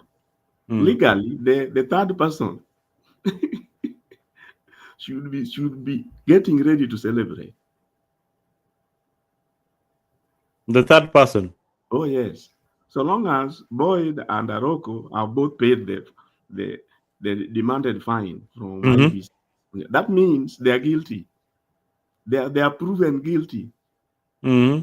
So legally, they cannot win. So, but I don't think we'll reach that point. Yeah. No, you know why? If the third person is UDA, we will get there. Mm, Because you see, UDA is in charge of the law and everything, and IBC. mm-hmm, Mm. So what you are likely to get, Boyd may be declared the winner according to today's whatever they mm, are, isn't it? But mm, given the issues that followed this, he can easily actually get the courts to nullify that election mm. in favor of the third person. No, I get your point now. I get your point Because now. remember, were there three people who are already dead, Mm-hmm, which made the IBC to disqualify these people? mm, Remember, the IBC said if they don't pay the fine, they stand disqualified. mm. Yeah. If they don't pay the fine, but the fact that they participated and IBC has gone ahead to count in their favor or whatever, it means they paid the fine. So Mm. now the legality starts setting in. Yeah, you see, somebody has written there that there is no top job in Kenya, which is not through death. Yani, if you want to rise in Kenya, you have to kill someone to get a top job. So these positions are actually very No, lucrative. my analysis is based on the happenings as they are. Mm, As they are, there is an electoral. The IBC have come to the conclusion that an electoral offense has been committed. mm-hmm, Now, this Were has won, but he committed an election offense, which, according under the Kenyan laws, will nullify that election. Is this your assumption, or is this what IBC has No, said? that is the law. That is the law. Oh no, yeah, that is what is written in the You law. see, But these the people have gone IBC follow ahead. that law. You see, these people have gone ahead and paid the IBC fine. That is Yes, admission of they guilt. went ahead and paid 1 million. Yes, each. That is Each. an admission of guilt. Now the consequences of an election offense will set in. And that's why I'm saying somebody just needs to go to approach the courts. And the courts are who? UDA and IBC are one and the same thing. Do you know a non-script? You are saying something that is so important that our viewers need to listen to this. That the fact that Boyd Warriors won the election, they accepted previously that they had committed election offenses, and they were fined by IBC. Yes, 1 million each. Which Now amounts to admission of guilt. third force should go to court and say that this election was indeed not free and fair. Not even that should go to court. I think it's already in court. Huh? The case is already in court. Yeah, and they are trying to stop IBC from gazetting this fellow. What? And they can get away with it. Take it from me, because you know why I'm saying they can get away from it. The gazettement, IBC, and UDA are one and the same thing. And chances are, if at all the UDA is the third person, UDA candidate will be declared, will be sworn in Parliament. What? I didn't know that. I didn't know that. But that's a new one. No, that's just an analysis of what is before you as we speak. Wow, that is. And you know the tricky bit of it. IBC had said, if they don't pay, which I'm saying amounts to an admission of guilt, if they don't pay, it means that they stand disqualified. Wow. So if they don't pay, they were having a problem. If they pay, now they're having a problem. I know. Anyway, the 1 million. Whether it's I mean, this is Kenya. They'll find a way around it. But anyway, How will they find a way about it? And I'm telling you, IBC, UDA, and the courts are one. That is why the Arokos will lose. But there was no UDA candidate in Kasipul. Just pray there isn't. I'm sure there isn't. I'm telling you, all those guys were independent. They must have had a proxy. Even Arokos. Oh yeah, maybe they had a proxy. Maybe they had a proxy. They must have. Zakayo is too smart for that, my friend. They must have. Now, eventually, you agree with me that Zakayo is too smart for these guys. No, not for those guys. For everybody in Kenya. I mean, I don't buy that. It's not very. There's some things that he doesn't get right. There's some things that he has failed terribly. Do you know why I'm saying Zakayo is too smart? A while ago, Zakayo said that they are going to ration steamer. Yes. They will. Yeah. Yeah, he said that there is going to be steamer, and specifically, interestingly, this rationing was taking place at night. It was taking place at night. And why? Did anybody ask themselves? No, the rationing has to take place at night, because at night not everybody. You are supposed to be sleeping at night. No. Yeah, then there should be no rationing. Or you automatically steamer is suspended. Your light. Yeah. So what did Zakayo do? What did Zakayo do?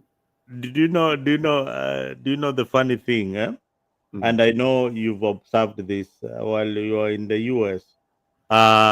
Did you realize that there are no street lights in many places? Like in residential areas, you can't find street lights everywhere. On the roads, you don't find street lights in America. Why? Have you ever asked yourself why? But the place is not dark. No, many places are dark in the neighborhood. No, Very, very dark. no, there is sufficient light. Let me say. I agree with you. Hakuna street lights. Hakuna street lights, and the reason why at the Wanaga street lights, you know why they say what they say? They don't have street lights because, first of all, they don't expect you to be walking at night. No, even here we don't walk at night or even day.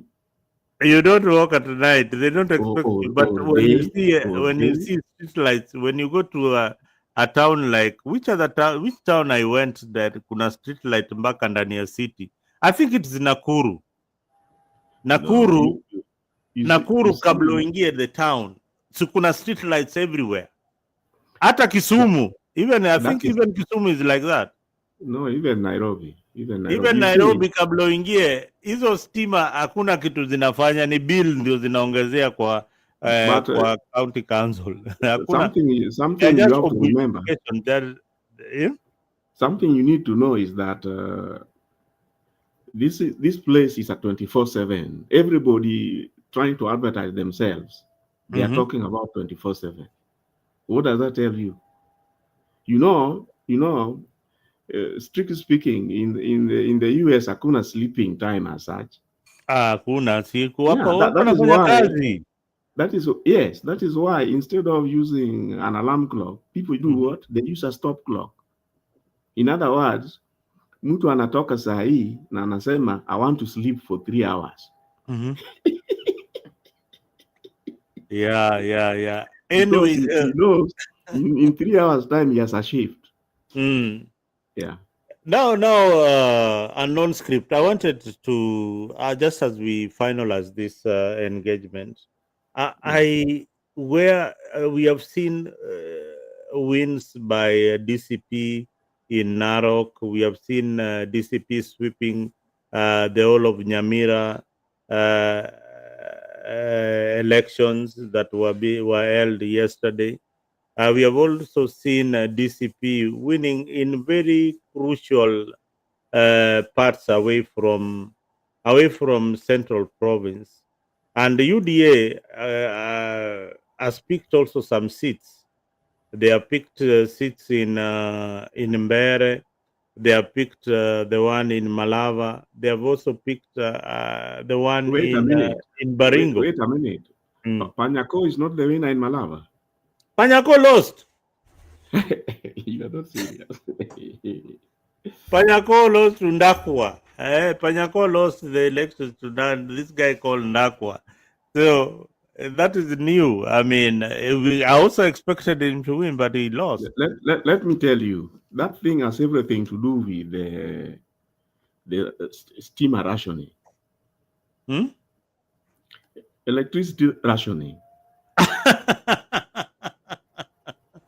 Let me tell you something. Okay, and these people lost because there was electricity rationing. Yeah. Why was the rationing taking place? How did the darkness help? And the rationing happened. They just happened during the by-election. No, not just happened during the by-election. First of all, the rationing was announced so many weeks back. You couldn't, anybody would not connect it with these elections. Yeah. So I'm trying to tell you. Yeah, the planning was done way ahead. Exactly. That darkness, purported darkness, was to aid rigging. Remember, in Mbere, for example, people were saying that there was a car, a lorry with 30 ballot boxes. 30 ballot boxes? Hey, 30 is a lot. It's a lot. It's a lot. It's a lot. It's not a joke. And then secondly, the same thing even in the you see, even in the Malava, you realize in the early counting, Panyako was leading. Chris, whatever in Mere was leading. Did you remember? Oh yeah. They were leading. Then all of a sudden, Now, it's because they started with the genuine ballot boxes. Oh, I get your point. And particularly in Bere, they complained, and they were even then the Wananchi were themselves confirming some of the content of some of the vehicles which were going in. Because the rumor had it that these people are ready with ballots boxes which have already been marked. And do you know the biggest problem is that if you have IBC on your side, the elections are done. You know, rigging can only be stopped if your rival is the one trying to rig in something. But imagine it is the same person with the ballot papers and ballot boxes. Trying to rig the elections. Can you beat them? You can't beat them. And yeah, No, you can't beat them. You are so right. You are so right. And I think we need to think about how we are going to stop this rigging. But I don't think we even have a formula. We don't even have a formula right now. You know why you can't stop the rigging?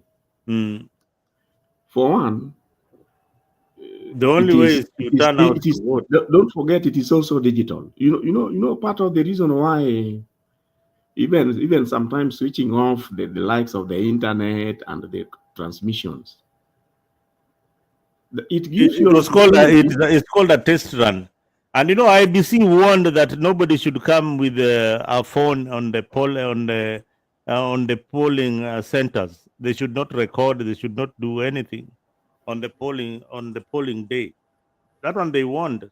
I think you know what. Then they didn't get the correct script from Zakayo. Things like that you don't do in advance. What you do during when the activity is going on, when the activity is going on, is when you parade the policemen there and you tell them these are the orders. Nobody records anything here. You don't make it official.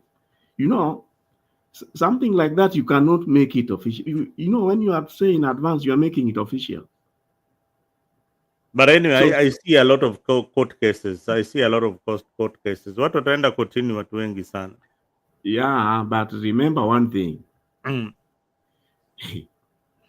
UDA is judiciary. Judiciary is UD. Judiciary is UDA. Like and ODM is Raila and Raila is ODM. Like the Homa Bay case. It all depends. You know, right now Zakayo needs ODM. So by all means, he may not even want to interfere with what they believe is theirs. It is not going to be a very good thing to do. Yeah, especially when you know you are trying to rob them. So let it be. It can still allow you to have the Kideros there supporting UDA. No, so, but anyway, you don't want to pick a fight when you can help it. No, but anyway, what I wanted to say is that this is a very disturbing trend, one where political power is pursued through fighting, force, fear, hiring goons, just to secure an advantage over your opponent. I mean, this I don't know how we got here and how we are going to get out of here. You know why you can't get out? One reason is that if the goons route does not deliver results, you see, if the goons route and violence does not deliver results, you still have the digital, which is also controlled by the same. So hapa hakuna mahali mtaenda. No, ni ile swali tunauliza bana. As Kenya abandoned debate in politics and replaced it with political thuggery. Hiyo tunaona. Have we replaced everything with the political thuggery now? No. Na unasema hakuna mahali tunaenda. Hakuna mahali mnaenda. In fact, let me tell you, unakumbuka ile atupangwingwi? Unakumbuka hiyo that slogan? Atupangwingwi. Yeah.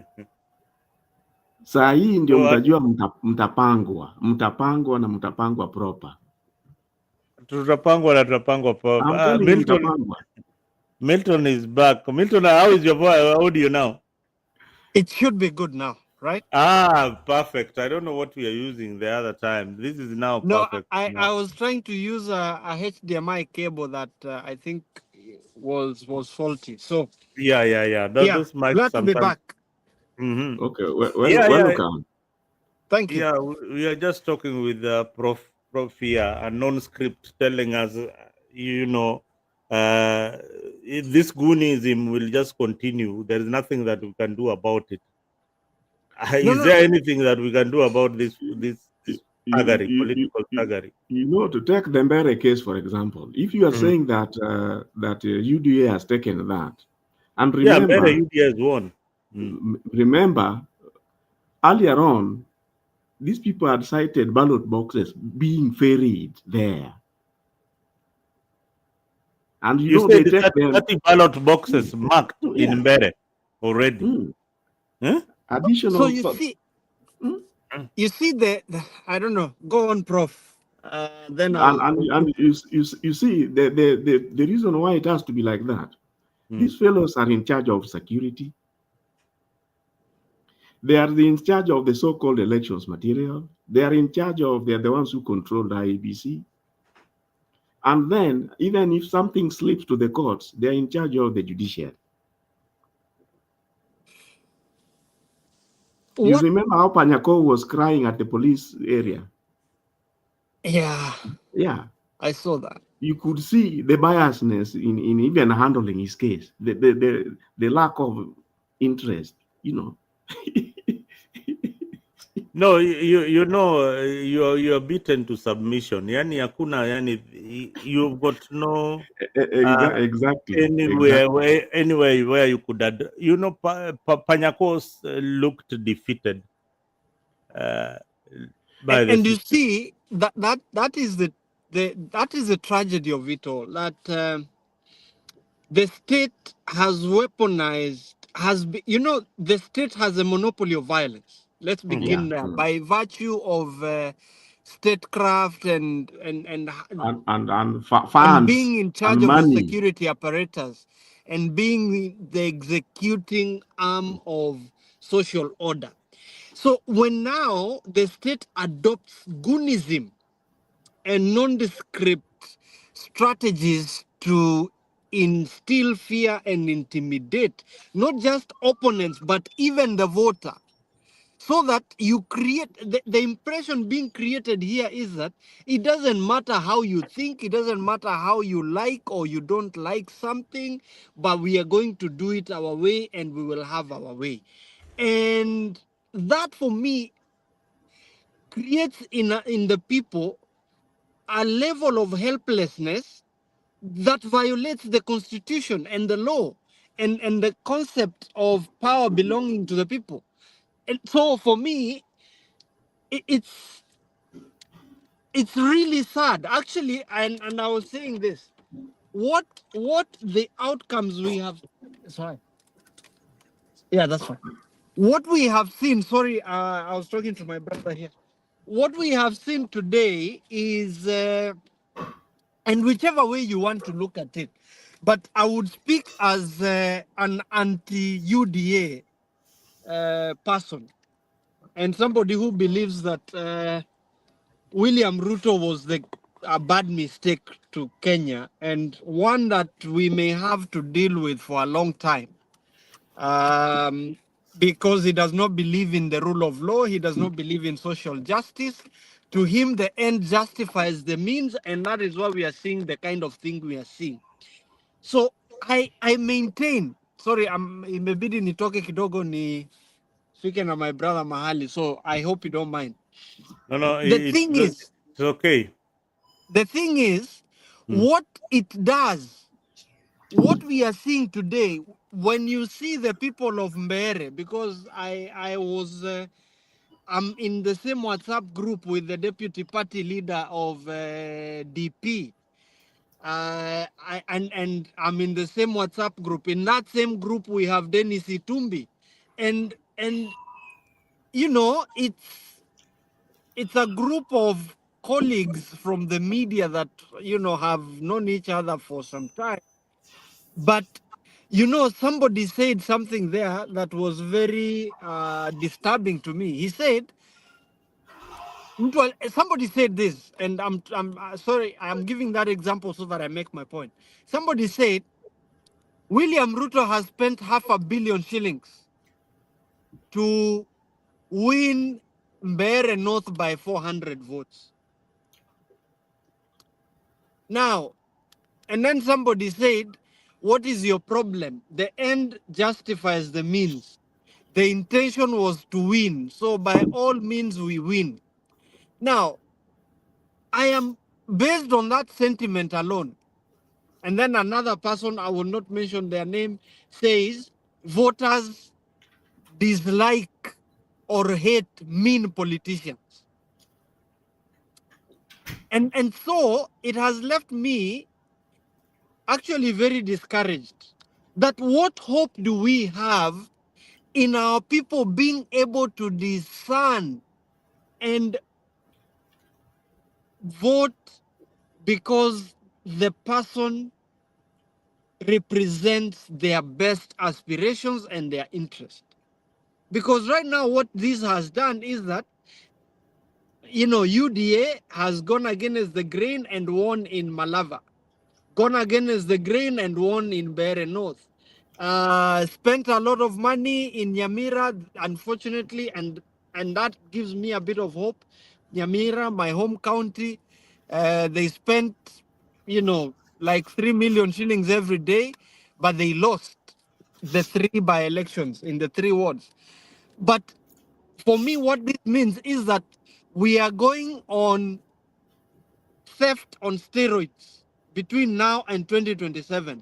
Everybody is going to, they've got the impetus to steal because they know it doesn't matter, voters, it doesn't matter how they are suffering, they will vote with money. So utamwaga pesa. So iba as much as you can, kuja na pesa, mambo ya sera hakuna, ile kitu itaongea ni pesa. And that is extremely dangerous for our democracy, for our social justice, for the good governance of the country, and rule of law. That is what, that is my fear right now, Mzalendo and Prof, that we have just opened the, given all the politicians and all the leaders who want to get to office, we've given them a blank check. We have sent them out there that, hey, we do not care who you are. Just bring the money. We will give you our votes. I am so worried about what is going to happen between now and 2027 and the caliber of leaders we are going to have after the next general election. I shudder to imagine what money is going to do, and especially now, speaking directly to the character of William Ruto, with William Ruto in State House, knowing that he can buy his way, and now he is in charge, he's going to steal more, a few more trillions, so that between now and 2027, akijiwekea target ya 300 billion a year, that will make his win guaranteed. Not because people like him, but because people will forget their pain and vote because of the money they will be given on election night. It's very, very, very scary. Now, Milton, you mentioned Nyamira. I just want, I saw like DCP winning all those seats in Nyamira. No, it's UPA. It's not DCP. Oh, UPA. Yeah. UPA. Tell us about this party, UPA. Is it related to Matiangi? Well, UPA is a party that is still shrouded in mystery, but it is believed that this is a party that was fashioned by Matiangi just before 2022 elections. And the now impeached governor, Amos Nyaribo of Nyamira, was then holding brief for Fred. But then, you know, Fred has now joined Jubilee. I don't know whether that he's still, but he's still associated with the party. He campaigned for those three MCAs that have now won.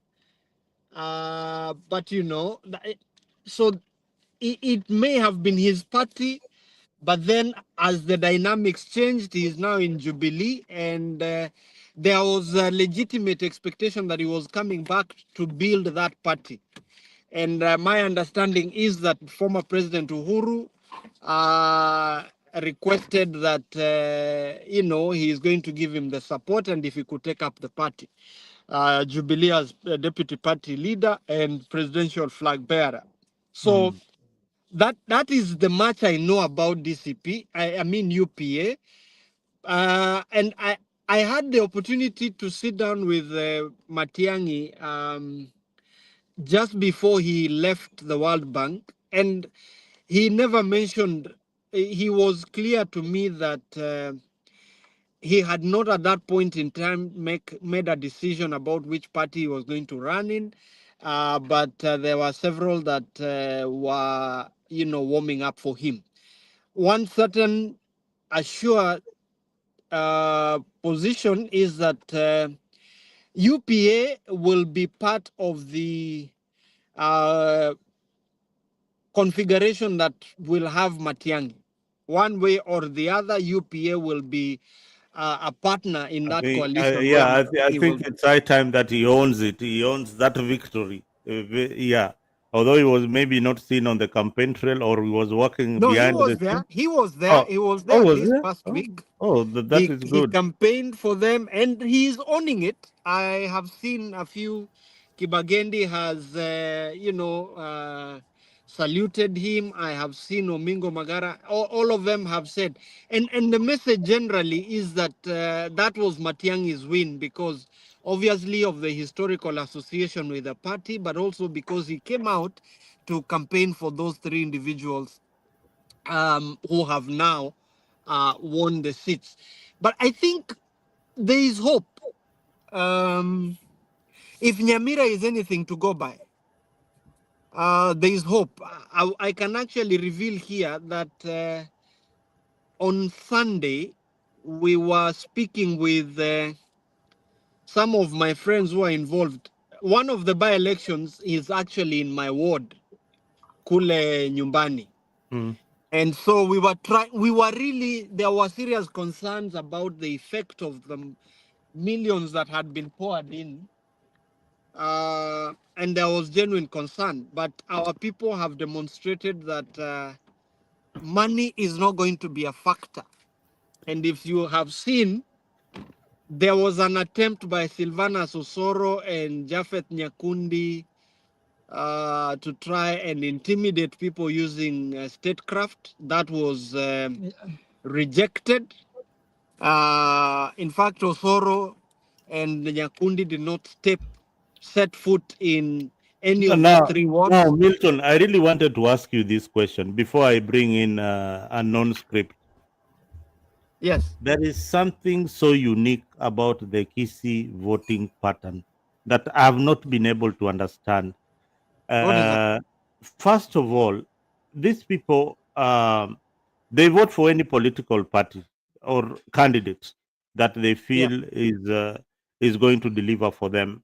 They don't vote on political party affiliations or because there's a lot of money that had been poured in Kisi. Now, I want to understand the voting block in Kisii. Is it that the youth are the ones who participate in the process, or the women? Because I can tell you in Nyanza, Luo Nyanza, where I come from, majority of people who are participating in this election majorly are women. Majorly are women, and when they give you their word, they will definitely turn in the polls. But in Kisii, the last time I checked, somebody told me that in Kisii, if the MP is not performing, they would stop him and tell him, "Hey, we are not taking you back because of this road." Just tell me about the uniqueness about Kisii politics.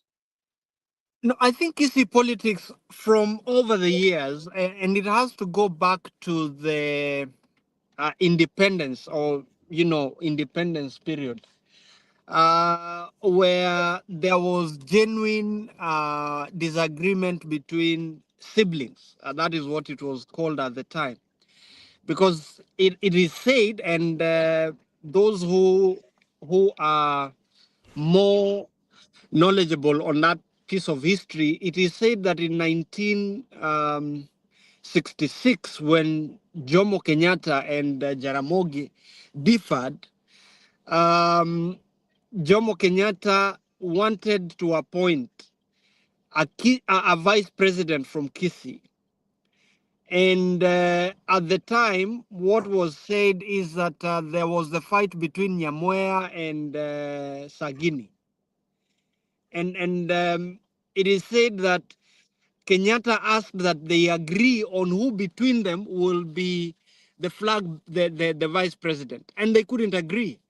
And the outcome of that is that it has been said that then the Gusii region missed the opportunity to be the second, to produce the second vice president in the 60s. And that has given, if you look at the caliber of politicians that have emerged from Kisii, from the George Moraras, coming all the way to Anyona, Zabuya Abuya, Mageto, and everybody, there is a lot of independence of mind. One of the things that I know about our people is that, and I'm glad my brother Mise is here, our people are fairly independent. We are not, the average Kisii person would rather be poor but tell you their peace of mind. And so that has given the community and the society the opportunity to be able to develop a political mentality where people would look at individuals regardless of which party they are in. And I think in the history of Kisii politics, only in 2002 were we able to vote. All the 10 constituencies had one political party in Ford people, and the entire Gusii vote basket went to Nyachai. And at the time, the uniqueness of the identity of Mzee Nyachai speaks for itself. I am not so sure that we are ever going back to where Omogusi will be together the same way as it happened under Nyachai those many years back. But what makes Kisii unique is that short history I've given where there were competing principled interests, and out of that, out of conviction, we had people who served in Kanu, and there are those who served in even in the opposition at the advent of multi-party politics, the likes of Henry Obocha, the late. And those two groups of political ideologies, they still survived and coexisted, and people were able to choose between KANU, NDP, and Ford Kenya at the time, and then Ford people. And so I guess it's because of the character of the Gusii people that you don't bully us around, we don't hobnob, we make up our mind. That is the direction we go. If people feel they want to vote for the person in the smallest party, they will do that if they believe that that person will deliver. And if you don't deliver, our people don't go beating around the bush. They tell you straight on your face, look, boss, tumemalizana na wewe. And when they tell you we are going to vote for you, we've had a member of parliament who was elected because he ran since 1979. I think that would be Honorable Masanya in North Mogirango. He finally got elected, I think, in 2007. And our people called him Naomi. Naomi because of the biblical lady Naomi, who was very alipitia magumu, and so. And when the people decided they are going to vote for him after close to 30 years of asking, contesting, they voted for him regardless of which party he was in. So, and that is likely to continue, especially now, with more charismatic leadership coming in. There is a bit of confusion coming in because of money being poured. But if what we have seen today is anything to go by, then I think people are going back to their old identity of voting with their conscience as opposed to just voting because somebody gave them money. I don't know whether that helps clarify that myth, if you like. Exactly. I think now I get your point. Let me welcome, before I welcome Mise and Eric, let me welcome a non-script. You've been quiet for some time. I know you Yeah, have. maybe Yes. I could have an input Yes. in there. Is this the missing person I know? Mise is the same Mise, the same culprit. We have been on these corridors for how many years now? He has just been missing like his name. No, Mr. will tell you how you people have been fighting us. You fought us for many years, but we won the battle. But we are still soldiering on. We will win again in 2027. Yes, This is the same Mise, I'm still the same. 2027, Nick is alone. I'm not in the camp that we were before. Are you saying I'm that you're in Matiang's camp, broad-based? so You are in broad-based now? I'm not. I don't. Anyway, let him speak. That is but premature. I'm warming up. Mise, that's premature. Don't answer.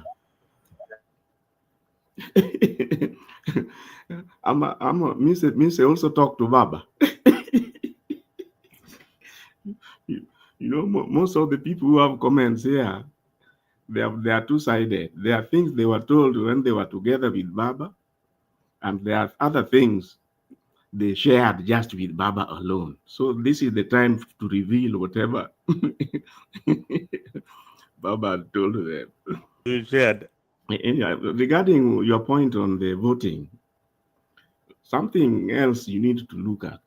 Don't see too much in the voter conducts in this, because this is a by-election. And remember, that place in Kisii where you are saying you think the people decided, I don't know whether you are aware that there are rumors that this fellow spent Karibu 25 million in just one ward to lower the voters. That is what is there in the grapevine. So in other words, there were only 3 elections. So the Soros had all the time to focus funds and what have you on in this particular area. So if you want the will of the people, it was influenced in all directions, and it will not be a good thing to try to draw any serious conclusions from what has happened. I think that is my take. Now, regarding the other elections, you see all these places where UDA surprised all these guys. You realize that in the beginning, all of them, the difference in range in voting, it is very interesting that where somebody gets something like 400 votes in some sections of where Panyako was, the next nearest follower was like 20 votes. You get. There was no general, what have you, anything. And for me, I think the whole issue is about UDA rigging the elections. And they put it the last time when everybody, the other fellows had even started celebrating. I think supporters of Panyako already started celebrating. Yeah? Anybody who was predicting, even in Bere, the same thing.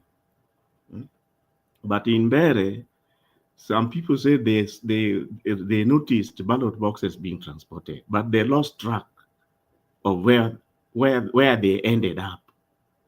And if they were ending up in the polling stations after call it after 7, 8 p.m. And remember, I told you about the issue about electricity. Is it where were people almost fighting? It was also in Bere. Yeah? And then now they started tracking the Rukus. The Ruku was hovering around all over the place. And he refused to open his car. Yeah? You don't know what these people are transporting. But given that the IBC was leaning towards UDA, that was a very wrong footing to start with. Because it means you are up against the referee. Can you win? Yeah, anyway, I think welcome somebody else. Yeah, let me welcome Eric and Mise. Anyone of you can go first. Eric, you've been quiet for some time. Karibu. Eric, if you're there. Okay, let me Unmute. and Yes. Can you hear me? Yes, I can hear you, my brother. Tell us happy Thanksgiving. See my Happy Thanksgiving. Your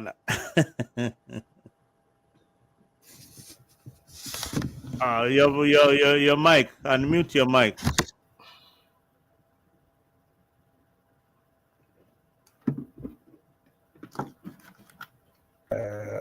Yeah, sorry that I did a mistake.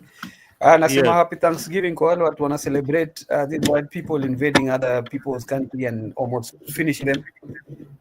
Alafu wakaenda waka celebrate na Turkey. Yeah, so yeah, they decided to see story ni when they landed walikuwa wananjaa sana, then the natives wakapatia Turkey and then wakapata nguvu wakafie kama natives tena. Typical white people, eh? Yes. So nimesikiza kidogo what people are talking about. I've been following through bits and bits of information coming through. First of all, yani, I can say I see kama it was like a taste of how these people are going to run the election. Wame fall flat. This was like a sham, and Nikama, it was most of these things were predetermined, and the amount of this is just a by-election. The amount of violence that's been there, it's like the presidential election. So, and I really doubt that the results actually truly reflect what the people voted. Because there's other areas where there's those violence to the point where the ballot boxes are stolen and ballots are all over the floor, polling station. How would you even call that credible? Yeah. So, and I think this is an indication of what 2027 itakuwa. Then we are in for a very rough ride. Yani. I'm thinking the amount of violence that's going to be unleashed in 2027 will probably be in the same, in the same vein or the same standard as maybe 2007, because it's actually below what wanasema this guy would do anything to hang on to power. So I think easy by elections, just how it's they've operated on wakina Rashid Chesa huko, they wakina Weta, they've unleashed Goons huko Kabuchai. Panyako was seen on the media crying, watu wanamcheka, but the guy is saying these people wanted to assassinate me. Look at my car. There is a bullet hole over AK-47 there. Hii ni a pistol. So unashindwa, is it like a matter of life and death that they need to win those seats? Ni kama this guy feels if I don't win all these seats by hook or crook, it open up a floodgate, as in 2027 will be very tough for him. So he has to win all these seats by any means necessary. And it's actually it doesn't paint a very good picture of what's going to happen in 2027. I agree with you, Eric. I agree with you that this doesn't paint a good picture of what is going to happen in 2027. Let me also hear from Mise before I welcome back Brother Ben. Kidogo kidogo in 2 minutes, Mise, your intro. Yeah, thank you. Thank you, Nikki. It's been a while that we've not been here. So you and me vote for, and we were very much abused in this social media because we were supporting William Ruto, who has successfully let us down. So I hope that when 2027 comes, he shall, join us the other side with my brother Milton, and we might have unscripted and non-scripts to join us and everyone, so that we can have a performer. This time we are going not to elect a politician, we are going to elect someone who is going to steer our country to the direction of development. But most importantly, let me respond to the question that you asked our brother Milton about the voting pattern of the Kisii people. I think the Kisii people are very they are very strategic in the way they vote. Considering or owing the fact, the experience that we had experienced in 1997 during the Molo clashes, and as well as many years when we have seen politically. So when we have seen people during the election where the Kisis get targeted. So I think the Kisis have invested, when it comes to investment, they have invested every part of Kenya. So everywhere, just like and I've seen the Luos also have picked up and also investing as well. And so every part of Kenya where you go, you will find a Kisii and a Kikuyu, either in terms of investment. And I think that kind of instills a little bit of fear in them, and they try to balance in their voting so that they don't get ousted from respective areas where they have invested. So when it comes to Kalenjin, we have our people there, but we had a very bad experience when in 2007, in 1997, I think as well, and therefore we learned that we have to balance. We have always been having a pattern of 49, 51, or that kind of pattern to try and balance so that we can survive. So I don't think the Kisis is actually, safe for the time of Nyachai.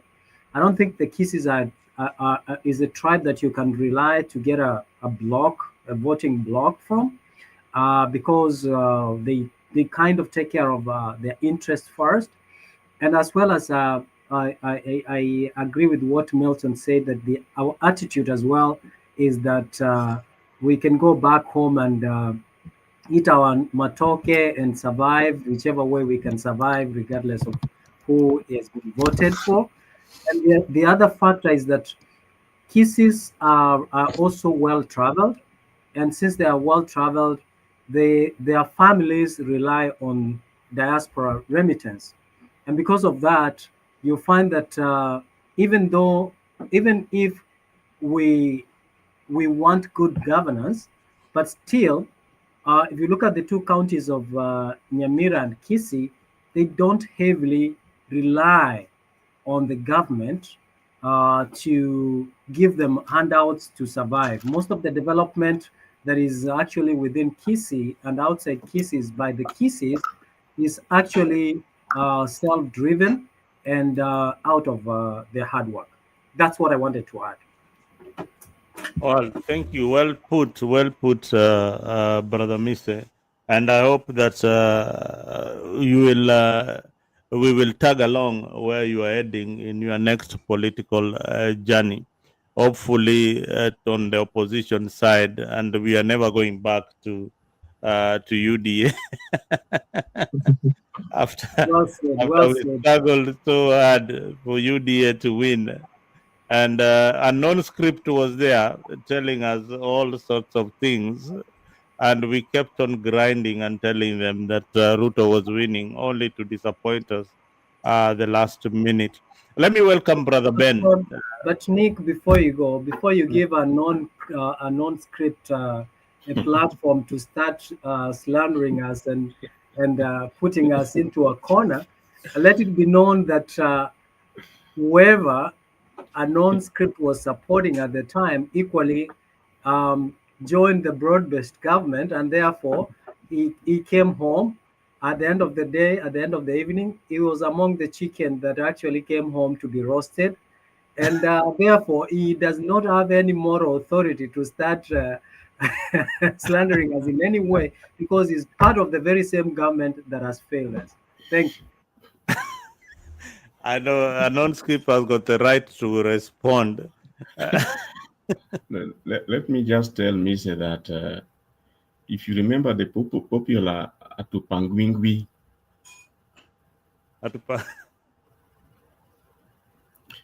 alafu during the time Zakayo told you, wacheni tu ntawapanga, and that, believe me, that is what is happening as we speak now. You see what has happened in Bere. Come 2027, as much as Mr. may not want to believe it, Zakayo would be having would be like the front runner. He'll be like defending his seat. He'll be defending his seat now. That is the platform from which he will be doing things. But more so, personally, what I'm trying to say is that the biggest challenges to this is that Zakayo is in charge of, call it the police. You see, if the police tolerates what's happening, that is where the thing is. If the police would not tolerate it, these people would not have taken extra ballot boxes to Mbeere today. They would not. But you see, they needed that cover of darkness. And then when they are, imagine the ballot boxes are being escorted by the police. You get where you are from. And then the person who is receiving them is also the IBC. And by all means, you'll all agree that IBC is UDA, UDA is IBC. Now look at the number of deaths that have taken place. You see the number of deaths that have now happened in for example, in Omabe. And I saw somebody talking about last year, I think nine more deaths. Really? Crazy. You know, you can see something is seriously wrong. But the people who are in charge of the machinery to put things right are playing along. By the end of the day, it will not matter what the voters want. It matters exactly what the authorities, people in authority want, and what the people who are counting the votes want. And if you can get out of that, I think your problems will be half solved. If you get away from the idea that the winner depends on the people counting, your problems will be almost more than half solved. Anyway. I think you're right on non-script. I mean, if we depend on the government to try and solve the problem in the elections, and yet they're the beneficiaries, then again, there's nothing that will be sorted out in our politics. But I think the outcome in elections really matter. If we come out in large numbers, then that will indeed make things change. Exactly. Yeah. That is what happened during Kibaki and Moi. People turned out in large numbers. And even in 2007, when Raila won the election, people turned out in big numbers, such that you could not tilt the scale. It was leaning towards them. So you cannot the numbers.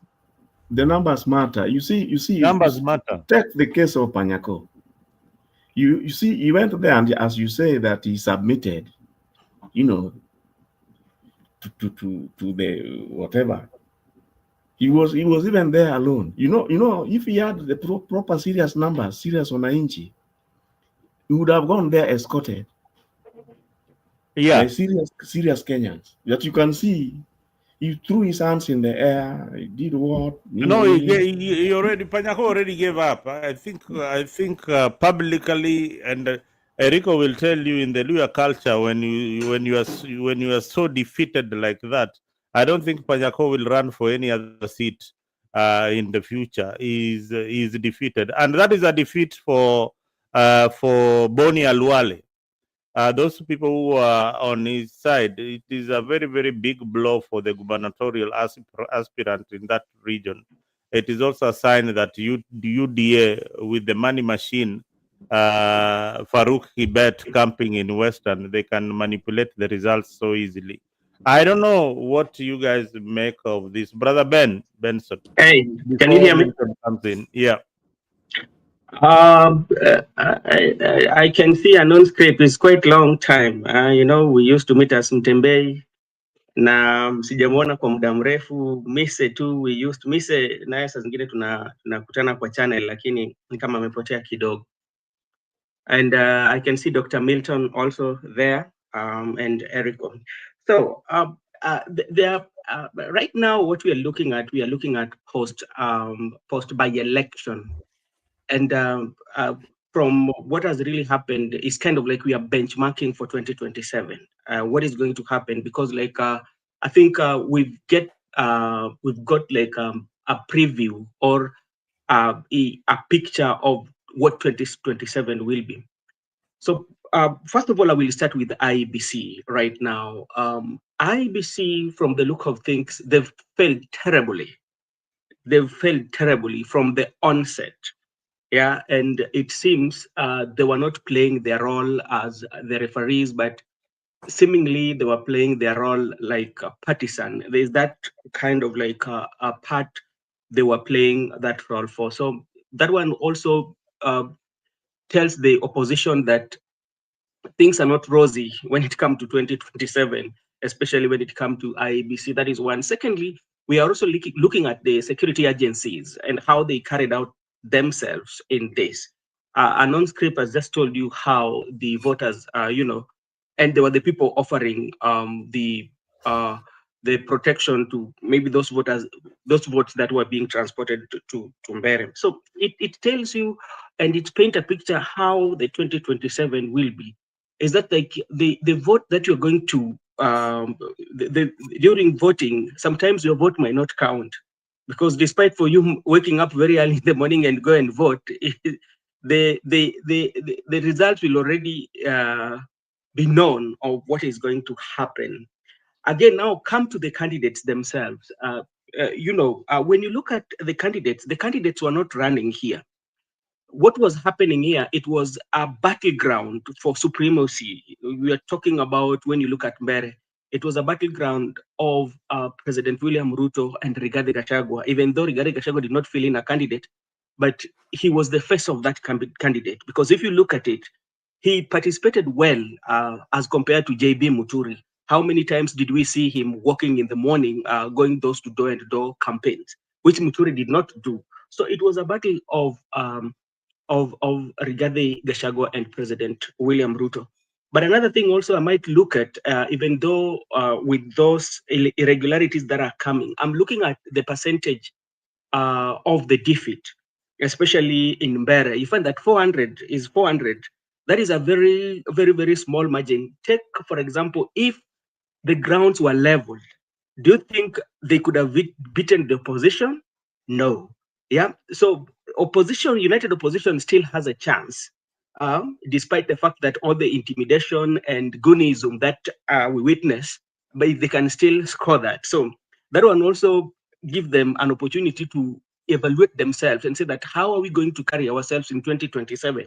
Because they've seen the loophole. Is it that one is about resources? They need to have a lot of money for these campaigns, because like if they don't have a lot of money, that one will also point at their defeat in the next general election.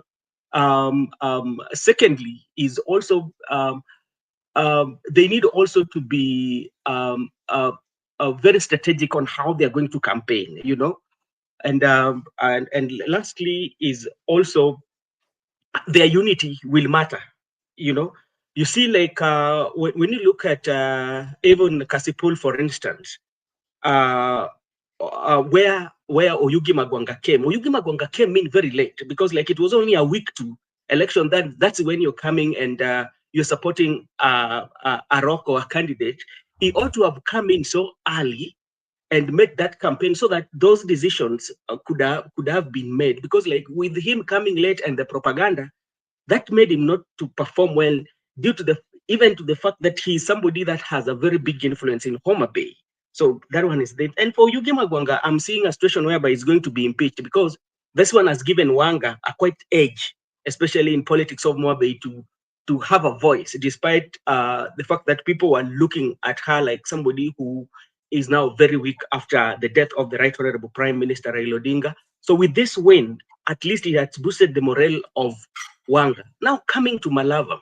Malava was quite much interesting, and so many things have played part in Malava. Remember, Boni Alwale, who is a UDA, was supporting Panyako, or the broad-based government was supporting the UDA candidate. And this one is a plus to President William Ruto, if you look at it politically, because Farouk Kibet, who is an aide of president, camped in that area. So which means it tells you how interested President William Ruto was so much in this campaign. By him winning, even it is with a smaller margin, but it is a plus. Remember, the Right Honorable Prime Minister right now is no longer there, is dead already, and he used to control especially the voting pattern of Kakamega, the voting of Vihiga and Busia. So with the absence of Raila Amolo Odinga and at least president getting that vote, at least is giving president hope that, okay, now I can control the politics of Western Kenya. I need not to get all the votes, but if I can get that thin win or that smaller percentage of win, is good for him. So which means the people who right now have made attempts to do and to evaluate their strategy and everything is the united opposition. If they don't have clear a strategy, I tell you, they're going to find it rough. That is my observation for what took place. Well, thank you for that brilliant observation of what took place. I can see a non-script. Non-script, go ahead.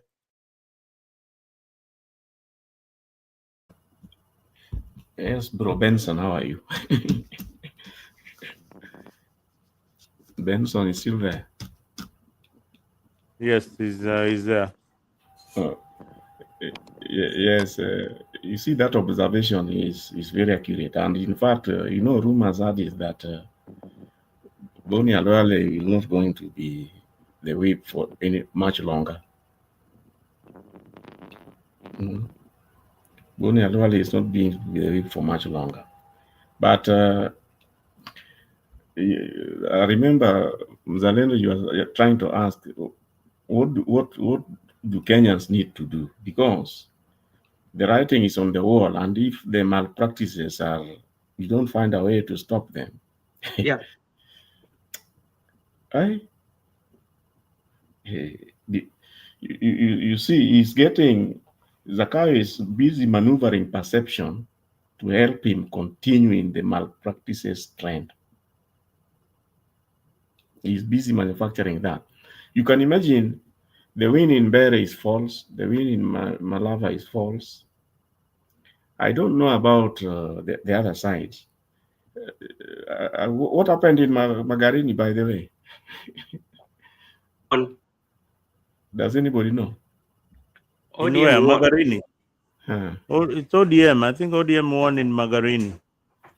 That is interesting because in the beginning, I remember the candidate had gone to the police station to make some complaint of. I don't know whether you saw a clip like that. Earlier on, the candidate was seriously complaining about rigging in that side. But nevertheless, the biggest challenges here are how do you wrestle IEBC out of Zakayo?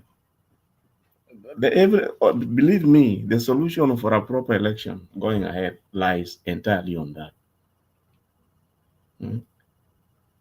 How do you wrestle control of IEBC? Because it is quite evident out of Zakayo.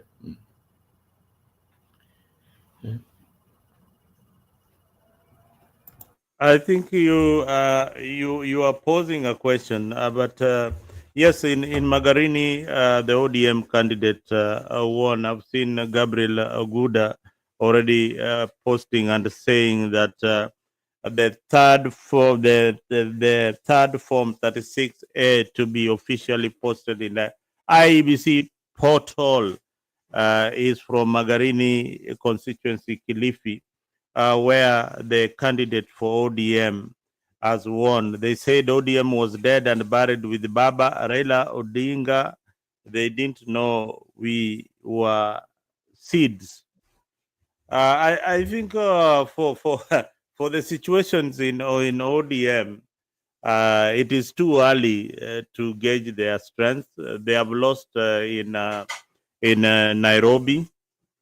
Their candidate in Nairobi has lost. They were not able to field a candidate in Malava. That was their stronghold. They were not able. In Nyamira, they were not even able to participate in the process in Nyamira.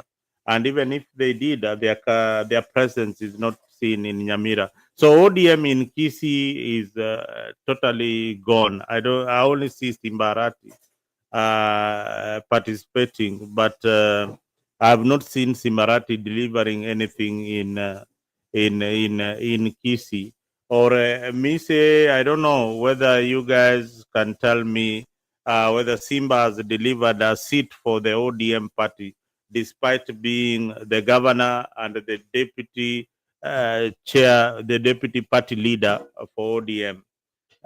Mise, Brother Ben. Thank you so much. Brother Bennett, did you read my message, first of all? Can you moderate a bit as I step out to take a leak? So how long are you going to be out? Because no, a few minutes. Okay, no Let's problem. go on. Because I'm somewhere. Let me see. I know. I'm okay. Now, okay, you can go. Thank you so much, Mzalendo. Let me moderate a little bit and to pose your question about in TC. You know, if you look at the trend of voting, especially in Nyamira, where the three ward went to the United Opposition. I think one of them went to, is it UPA? Two went to UPA, then one went to PDP. Yes, it tells you the strength, especially of Omugusi, is headed towards where Matiang'i is. Oh, Benson. Yes, sir. PDP, the one for Magara. with the PDP. 2 went with the PDP is for Magara, is it? Or for Ningo Magara? Yes. Oh. Yeah, yes. One of them won with PDP, then 2 of them won with the something like UAP. So it tells you it is headed towards Matiang'i. So I don't see, especially Simba Arati in the Omogusi, if things stand that he's going to deliver. Remember, even there, Osoro tried his level best to go and bribe the community over there, and he was chased away. So looking at it, so which means the larger Omogusi, I don't think will align to ODM. Maybe it's going to those times of Nyachai, whereby they're going to vote as a block. So that is my observation. So I might be wrong, but that is what I can say on what has just transpired on Kisii and Nyamira. Miss, are you there? Erico? Yeah. Okay. All right, go ahead. Okay, this Miss has taken a walk. Eric, okay, go ahead. Anyway, Benson, let unknown. You are yet to respond to what I was trying to ask. Yeah. Okay, go ahead. Which is to do with you see the referee. Yeah. In any match, in any match, so long as the referee has got some ideas, inakuwa ngumu sana. Now you can imagine, because it is quite evident that the IBC is. Let me just give you a brief of the fear that was, for example, in places like Mbere. You know, in every polling station, you are supposed not to have more than 700 voters. See, are you aware of that? That is the law. Yeah. So now, if you are doing the elections for a member of parliament, these things normally are taken at a central place where the returning officer will be. You get? Yeah.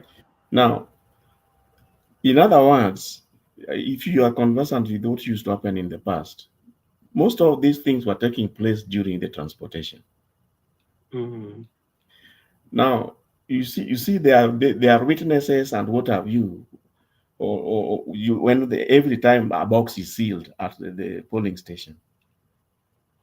Now, the challenge here is that some people will go escorting those polling boxes, ballot boxes, to the polling station, and normally the so-called agents are there. You are lucky if your agents are not compromised, so they'll stick and guard the votes. But here comes a situation whereby sometimes when people are getting tired, and interestingly, the transportation of the ballot boxes is done by the same security officer with IBC officials, people who are interested. Now, you can imagine in between, like some of them use those big police lorries. In between, some of the agents don't want to be there. They want to be maybe escorting the lorry, but they want to go to the counting place hall in their own transport. So normally they don't pay attention to what happens in between. And in the past, it is during the transport when people used to inject additional ballot boxes. You don't know they are coming from where. And they are all what, to make matters what, they are all IBC. These days, they are all IBC material. I don't know whether you have seen in some of the big polling stations, the counting halls, there are so many of those ballot boxes, so many of them. Now, in Mbere, they are saying that they are sure of at least 30 additional ballot boxes from, you don't know from where. Now, what does that tell you? It simply tells you that the referee is part of the cheating game. And there lies the problem. I agree with you. And I said from the onset, especially when this by-election started, or even when the commissioners were being vetted. And there is a chain of political interest, especially in the big political players, the elites in the political class. There's that chain web that connects each one of them. And if we had we are having that, and that one has always been our downfall, especially when it comes to election. Because just to give you like maybe in the initial stages, especially now, even the member of parliament elect from Mbeere North, there was that red flag that was pointed out by an anti-corruption unit. But what happened? The IEBC went ahead and gave him the clear to run. That alone, that is one. The second, Benson, I thought they were trying to imply that the red flag and the candidate are not one and the same person. No, it's the same person. If you go to like when was this? One of the dailies gave it quite much explanation on it. So that was a red flag. That is one. Then secondly, when you look at the laws that are governing the election, we know very well that especially there's amount of money that can be used in the campaign. If you look at a mere constituency, we can use over 300 million money just for campaign. And the government officials who are not supposed to be campaigning, you see them in the campaign trail. Again, that's violation of electoral laws. And that one, the IEBC did not point it out. And they're still saying that they've not received no complaints and they've not received any information about that. Then you just go to the eve of election. What happened in Malawi? The violence. What happened to where Panyako was in his hotel? What does that one tell you? So it tells you that the IEBC are speaking. Who should be the custodian? Because like their main aim is to make sure that the people vote, they practice their voting rights, and you elect somebody that you like. But if the environment where you are voting, there's an intimidation, there's chaos, how do you expect people to come and vote? That scares people away, And you then come and say that the election were credible. So on this, I tell you for a fact, IBC is a big letdown to Kenyans, especially in Mbeere and areas where they were having these by-elections. So, and this is a reflection of what is going to happen in 2027. There's nothing new that is going to happen in 2027 apart from what we've seen today. But in 2027, it will happen in a large scale. So that is my observation. So IBC, I tend to agree with you 100% that they have failed the Kenyan people.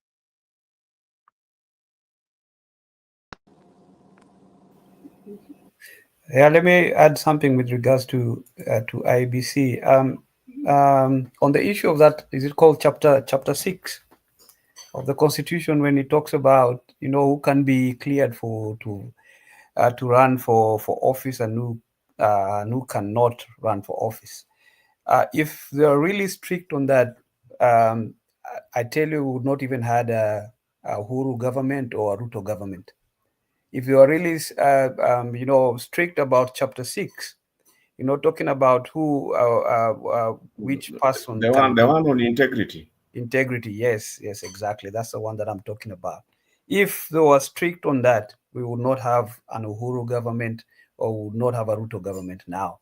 So that we must just forget about that, because most of these people, let's go back during the time of someone like Kidero being the governor of Nairobi. He had already, being fingered for corruption in Mumias. He collapsed the company, yet he was allowed to run. Someone like Sonko is bado anamngojea huko Shimo la Tewa. He is an escaped convict. He was allowed to run. So IBC is just the word independent. We must just put that in quotes. There's no independent IEBC there. And the mistake that Kenyans keep on repeating over and over again after every election cycle, we talk about minimum, minimum changes to the electoral law. We've talked about that in 2013. After the election, everyone forgot about that. Tukaendelea, we accept and move on. 2017, the same thing. Oh yeah, we need to change the laws. We need to fix the electoral law and all that. That's why in the case like Mtukamo Okiya Mutata, he has taken the IBC to court. Imam where your chief returning officer, there's nothing like that. The constitution states that the elections will be declared at the polling stations. Hakuna mambo ya returning officer bombers whereby until they have to verify the count. That goes against the constitution. So the IBC itself is compromised. And what I don't understand is that when all the parties came together, Wakina Kalonzo and that time Azimio was still together. They came together and they came up with names of the commissioners. Did they not get people who are credible to be in the commission? Why are we still having the same issues now? They had the opportunity to select people of good character to put them in the commission. Because later on, Wakina Kalonzo wanasema hii ni IBC ya Ruto and all that. So, but there was time for them to make sure that was fixed. Sai, the horse has already bolted. Yeah, if this what we are seeing now is what we're going to expect in 2027, we might as well just declare Ruto the winner now. Yeah, that's my take. May I say something? Go ahead. Now, there is something that I have been struggling with, because what we are seeing from this administration is what some of us feared way back before 2022, that we were voting individuals with bad manners, and we knew about the bad manners, but we allowed ourselves to be excited by the sweetness of their empty rhetoric. And now we are facing the consequences of that. And I honestly say, like I said in my opening statement, I did say, Nick, that what has happened today has actually given more impetus for more theft of public resources. Because what we are being told, even with the revelations about Wamudende, for instance, that he is still being elected, quote unquote, to parliament, and yet there is this hue and cry about how this administration is not doing anything for the Kenyan people. The effect of this is that people now know that, and talking about William Ruto for a start, he now knows that actually I can buy my way.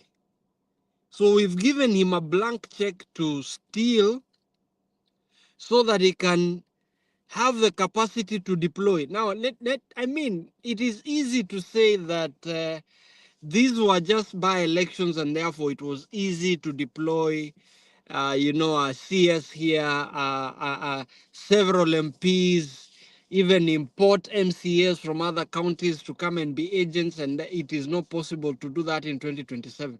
But I want to tell you, we are dealing with the leader of a regime that woke up one morning and Kenya lost 1.3 trillion. And they don't blink. The same character moves around telling people how he has the qualities of previous presidents combined. So nothing will stop him from knowing that at least he can have 5 people on his payroll, fully bankrolled, 5 people in every constituency. We have 290 of them. And you know, now Nick will tell you, I am this kind of person, and we have deployed this strategy. It has worked in the past. You must be able to think like a terrorist for you to defeat a terrorist. And unfortunately, our people want to operate like angels, and you expect to defeat. What I mean, similar to what Americans are saying, the Democrats are saying, you're coming to a gunfight with a knife. You stand no chance. So we must be able to speak in a manner that makes it impossible for these people to even contemplate moving those marked ballots. We need, and whenever I have said this, people have called me a radical. I'm trying to incite people to violence. But Nick will tell you that in 2011, 2012, when we led the reform agenda and the strike at Kenya Broadcasting Corporation, we had to embrace that ideology, that you must think like a terrorist for you to defeat a terrorist. And we were able to do something that had never been done. So today, what we must say is that we need to be deliberate about how we tell our people to make it so painful for those who violate the very aspirations of the people and the rule of law. Such that today, if indeed the people of Mbeere North did not vote for Wamudende in the numbers that we are being told, then the people must exercise their power to come out and speak as strongly as such and say, this is not who we voted for. Because what do the people have to lose? They have all the power. Why would the people allow themselves to be boxed into this hopelessness and helplessness because of a presidency that thinks that the end justifies the means, that the mere declaration of somebody as having won an election should not justify? The people's vote and the will of the people must count at all material times. So as we build towards the next general election, let us not just put our heads and bury our heads in the sand and assume that that we are now being told to comply when the people we are fighting against don't care about compliance. All they tell us is accept and move on. That nonsense has to come to an end. The people must say, we are not accepting that which does not belong to us. And that should be the way to empower the ordinary folk, so that they can appreciate the same way, Nick, we did it in 2011 with the Kazi Bila Chakula thing. It can be done. And we can tell our people that, look, this money you're being brought is not somebody's money. This is not money that anybody has earned. Because William Ruto, for instance, and sorry, I'm trying to make my last point. William Ruto, who talks to people about having sold chicken to the billionaire, now trillionaire status, I mean, things don't add up. We need intellectuals to come and say, look, okay, you have risen from this to this. Can we check your history? How much tax have you paid over the years? Who is going to dig the wealth declaration forms pursuant to the Public Officer Ethics Act and say, look, this man has so much money he's giving. Where is is wealth declaration forms. And I think if we go that direction, we will be able to achieve the kind of outcomes that the Constitution envisages that we will have.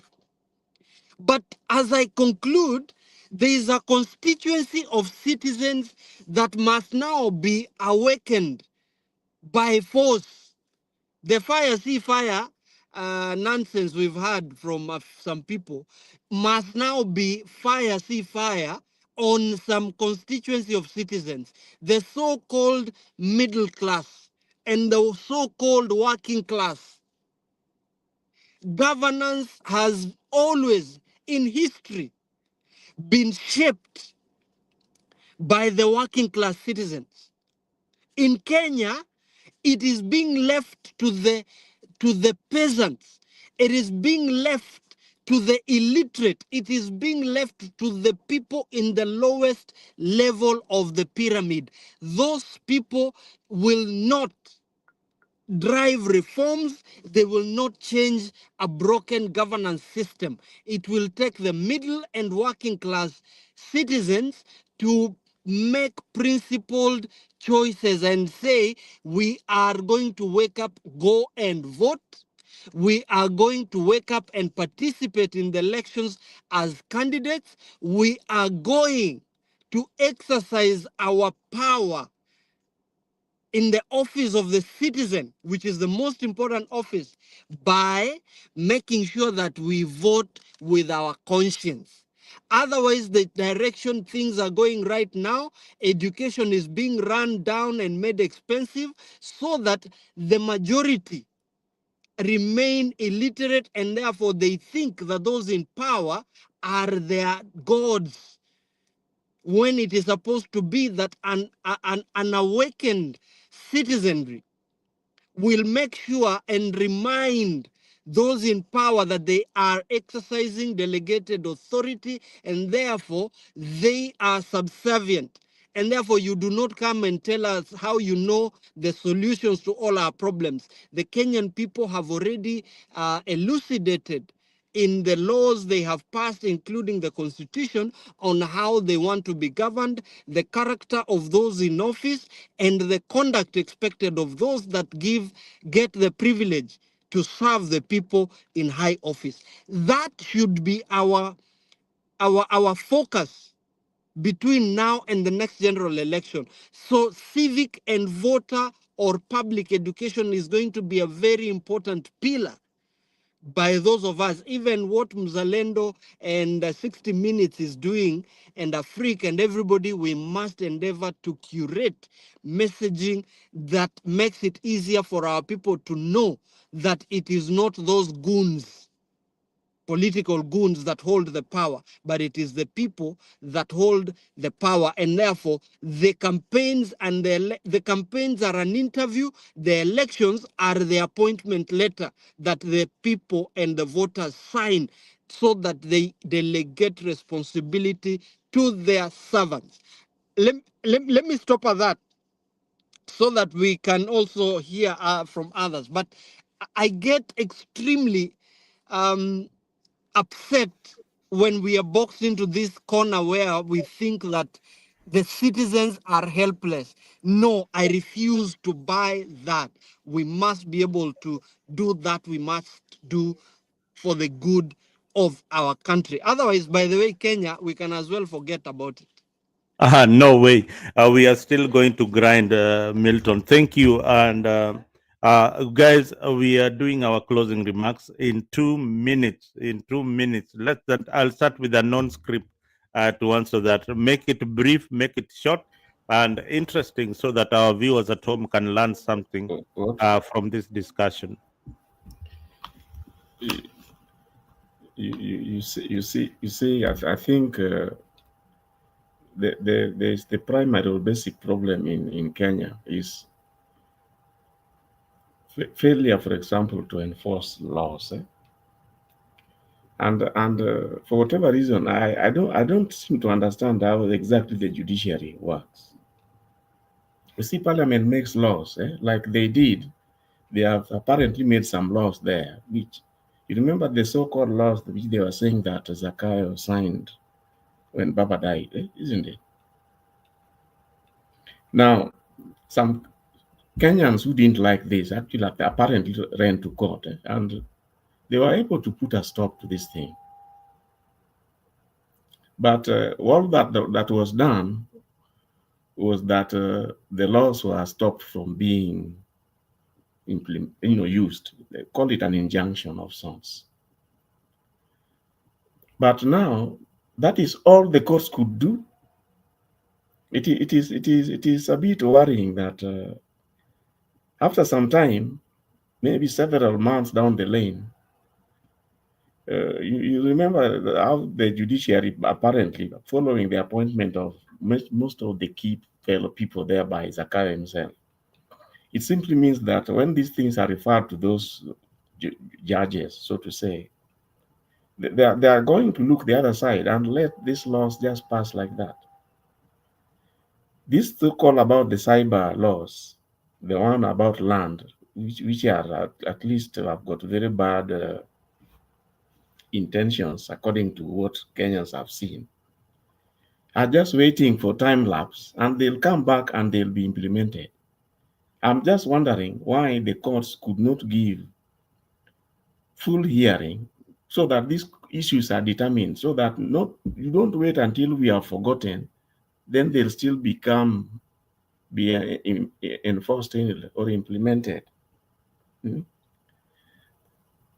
You see, when you have the law enforcement officers being accused of this and this, and Kenyans are basically helpless about it.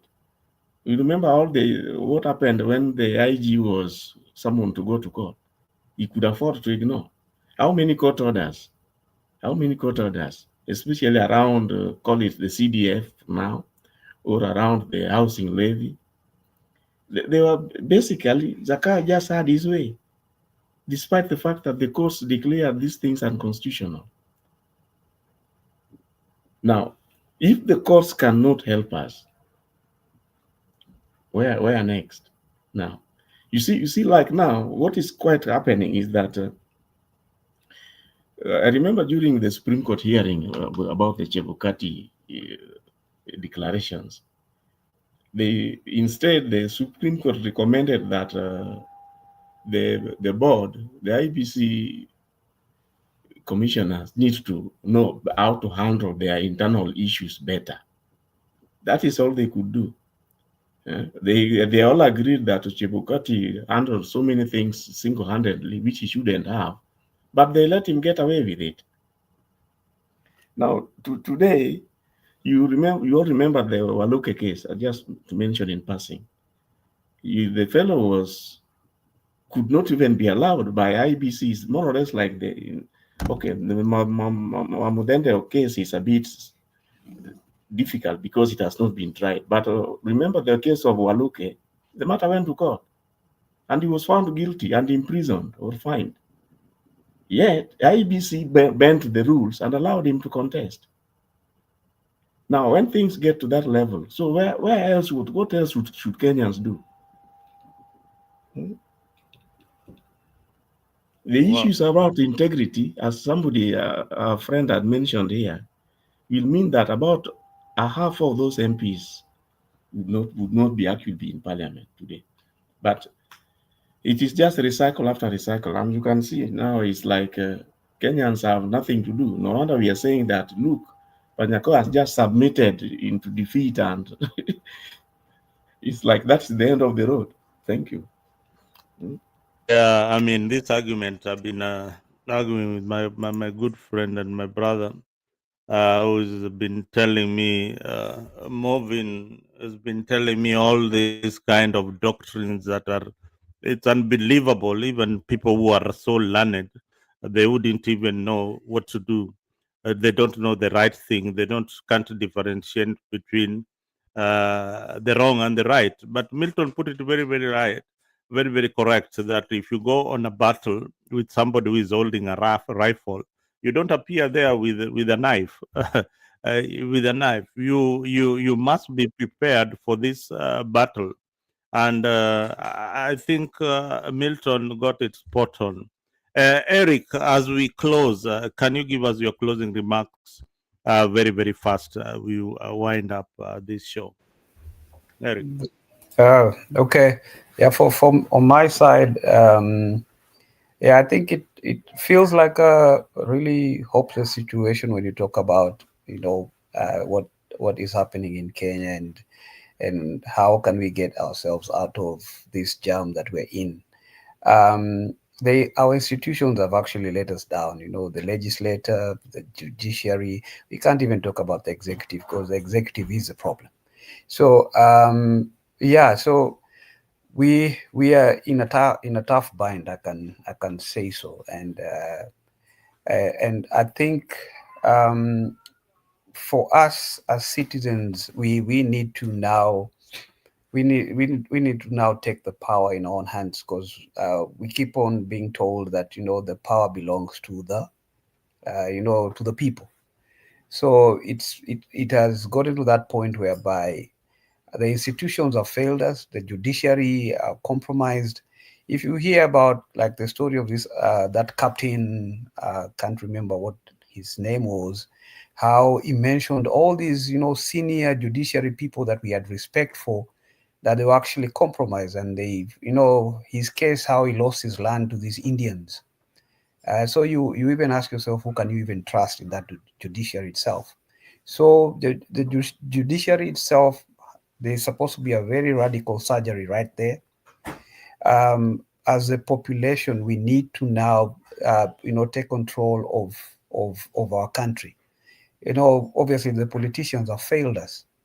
We keep on recycling politicians, and they obviously go in there and they represent themselves. They don't represent the people. I'm just hoping that before 2027 there will be that reawakening of the spirit of, let's take our country back, and hoping that we got this, like, the majority of the people that are probably going to vote in 2027 below the age of 30. And because the biggest block, if in terms of not in terms of voting, in terms of the population, the biggest, like 70% of the Kenyans population is below 30. So we are hoping that all these Gen Zs and Gen X come out strongly, and make their voices heard in 2027. And I think it's gotten to a point whereby we need to seriously guard the votes. This thing of Murkomen telling people that, no, you vote and you go home, we had that before, and we know the results of what happened. That voting and going home. The next thing, you wake up in the morning, the next day, the results are different, told by Chebukati there, or whoever was there. So I think for me, that's it. Let me not talk so much, because we're running out of time. But my key point is, we need to take back our country, and the way things are going in 2027, if we do not put things right, put our houses in order before that, I think we're going to be in trouble. Yeah. Everybody is saying that these MPs needs to go. Parliament, poleni sana. These people are coming for you in 2027. I'm quite disappointed with the Gen Z's lot. I don't know whether they are taking votes. They are so disappointing. They didn't turn out. They didn't even show their significance in these by-elections. I don't know, but that is my take. They need to be active in the politics. Brother Ben, your closing remarks. Then Okay. then my Nyakundi can close. Yes, thank you. Okay, thank you so much, Mzalendo. To me, my observation is this is just a reflection of 2027, uh, uh, and I don't think that there's much advice I can give, especially even to the public or to the voters, because um, um, because the engine of everything starts with the IEBC. So, and I don't know whether it will reach a point before 2027 that the IBC are going to work on themselves and give hope to the Kenyan people, So with as it stands right now, I still have high doubt, especially with the IBC, on how they've conducted themselves during this by-election. So that is all I can say. Thank you, Brother Ben. Nyakundi, Dr. Milton, your closing remarks in 2 minutes.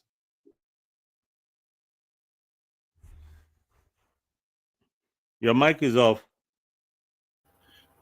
Are you sure Nyakundi is there? Nice. Oh, Nyakundi is not here. Nyakundi is not there. Nyakundi, So I was here. He was okay, your closing remarks. I saw him.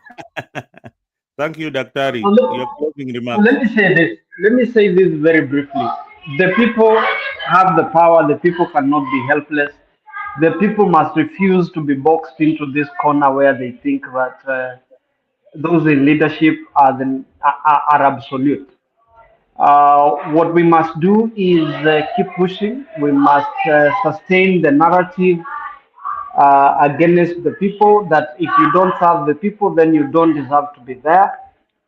And we must never give up. The judiciary, the courts remain our last line of defense. We must ensure that we test the limits. The law must be tested, the courts must be tested. What we need to do is to change the strategy and the approach we give to these things. And once we do that, we should be able to make it impossible for the country to move forward in the direction it's supposed to. Lastly, I want to say this. Let us not fear calling for revolution. And next time, Nick, we have an opportunity, let us talk about how appropriate the environment is for a French Revolution-like movement to happen in Kenya.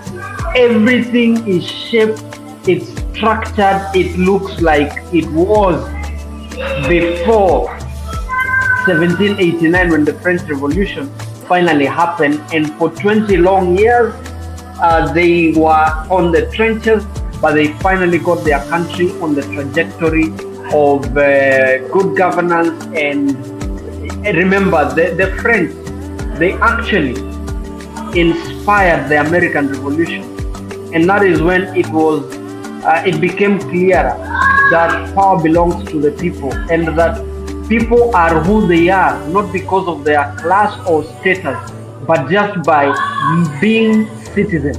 That is what we should endeavor. And whenever we have an opportunity, let us run this people out of town. We don't have to wait. If maandamano would be called today, like I have seen, and this is my last point, Tanzanians have called for maandamano on Tarehe 9 December. If Kenyans can also take the cue from the aftermath of these by-elections and say we can no longer accept for this end justifying the means concept to rule over us, let Kenyans come out on the streets and say, boss, hautatukalia, wewe ni mwajiriwa wetu, we are your bosses. If you cannot accept a thief for a nanny or for your shamba boy, why would you accept your president and your member of parliament and MCA to be a thief? Thank you, guys. Have a good one. All right. Tonight's discussion reminds us that leadership must be earned, and that leaders must have vision, not reputation, and that every election should be a marketplace of ideas, not a battlefield. We continue to hold power accountable. We continue to speak the truth. We continue to demand for a better Kenya. And thank you, my panelists who have been here. I am your host, kama kawaida, Mzalendo. If you have not subscribed to Africa 24 and pale YouTube, you've been watching us. I can see over 300 people watching.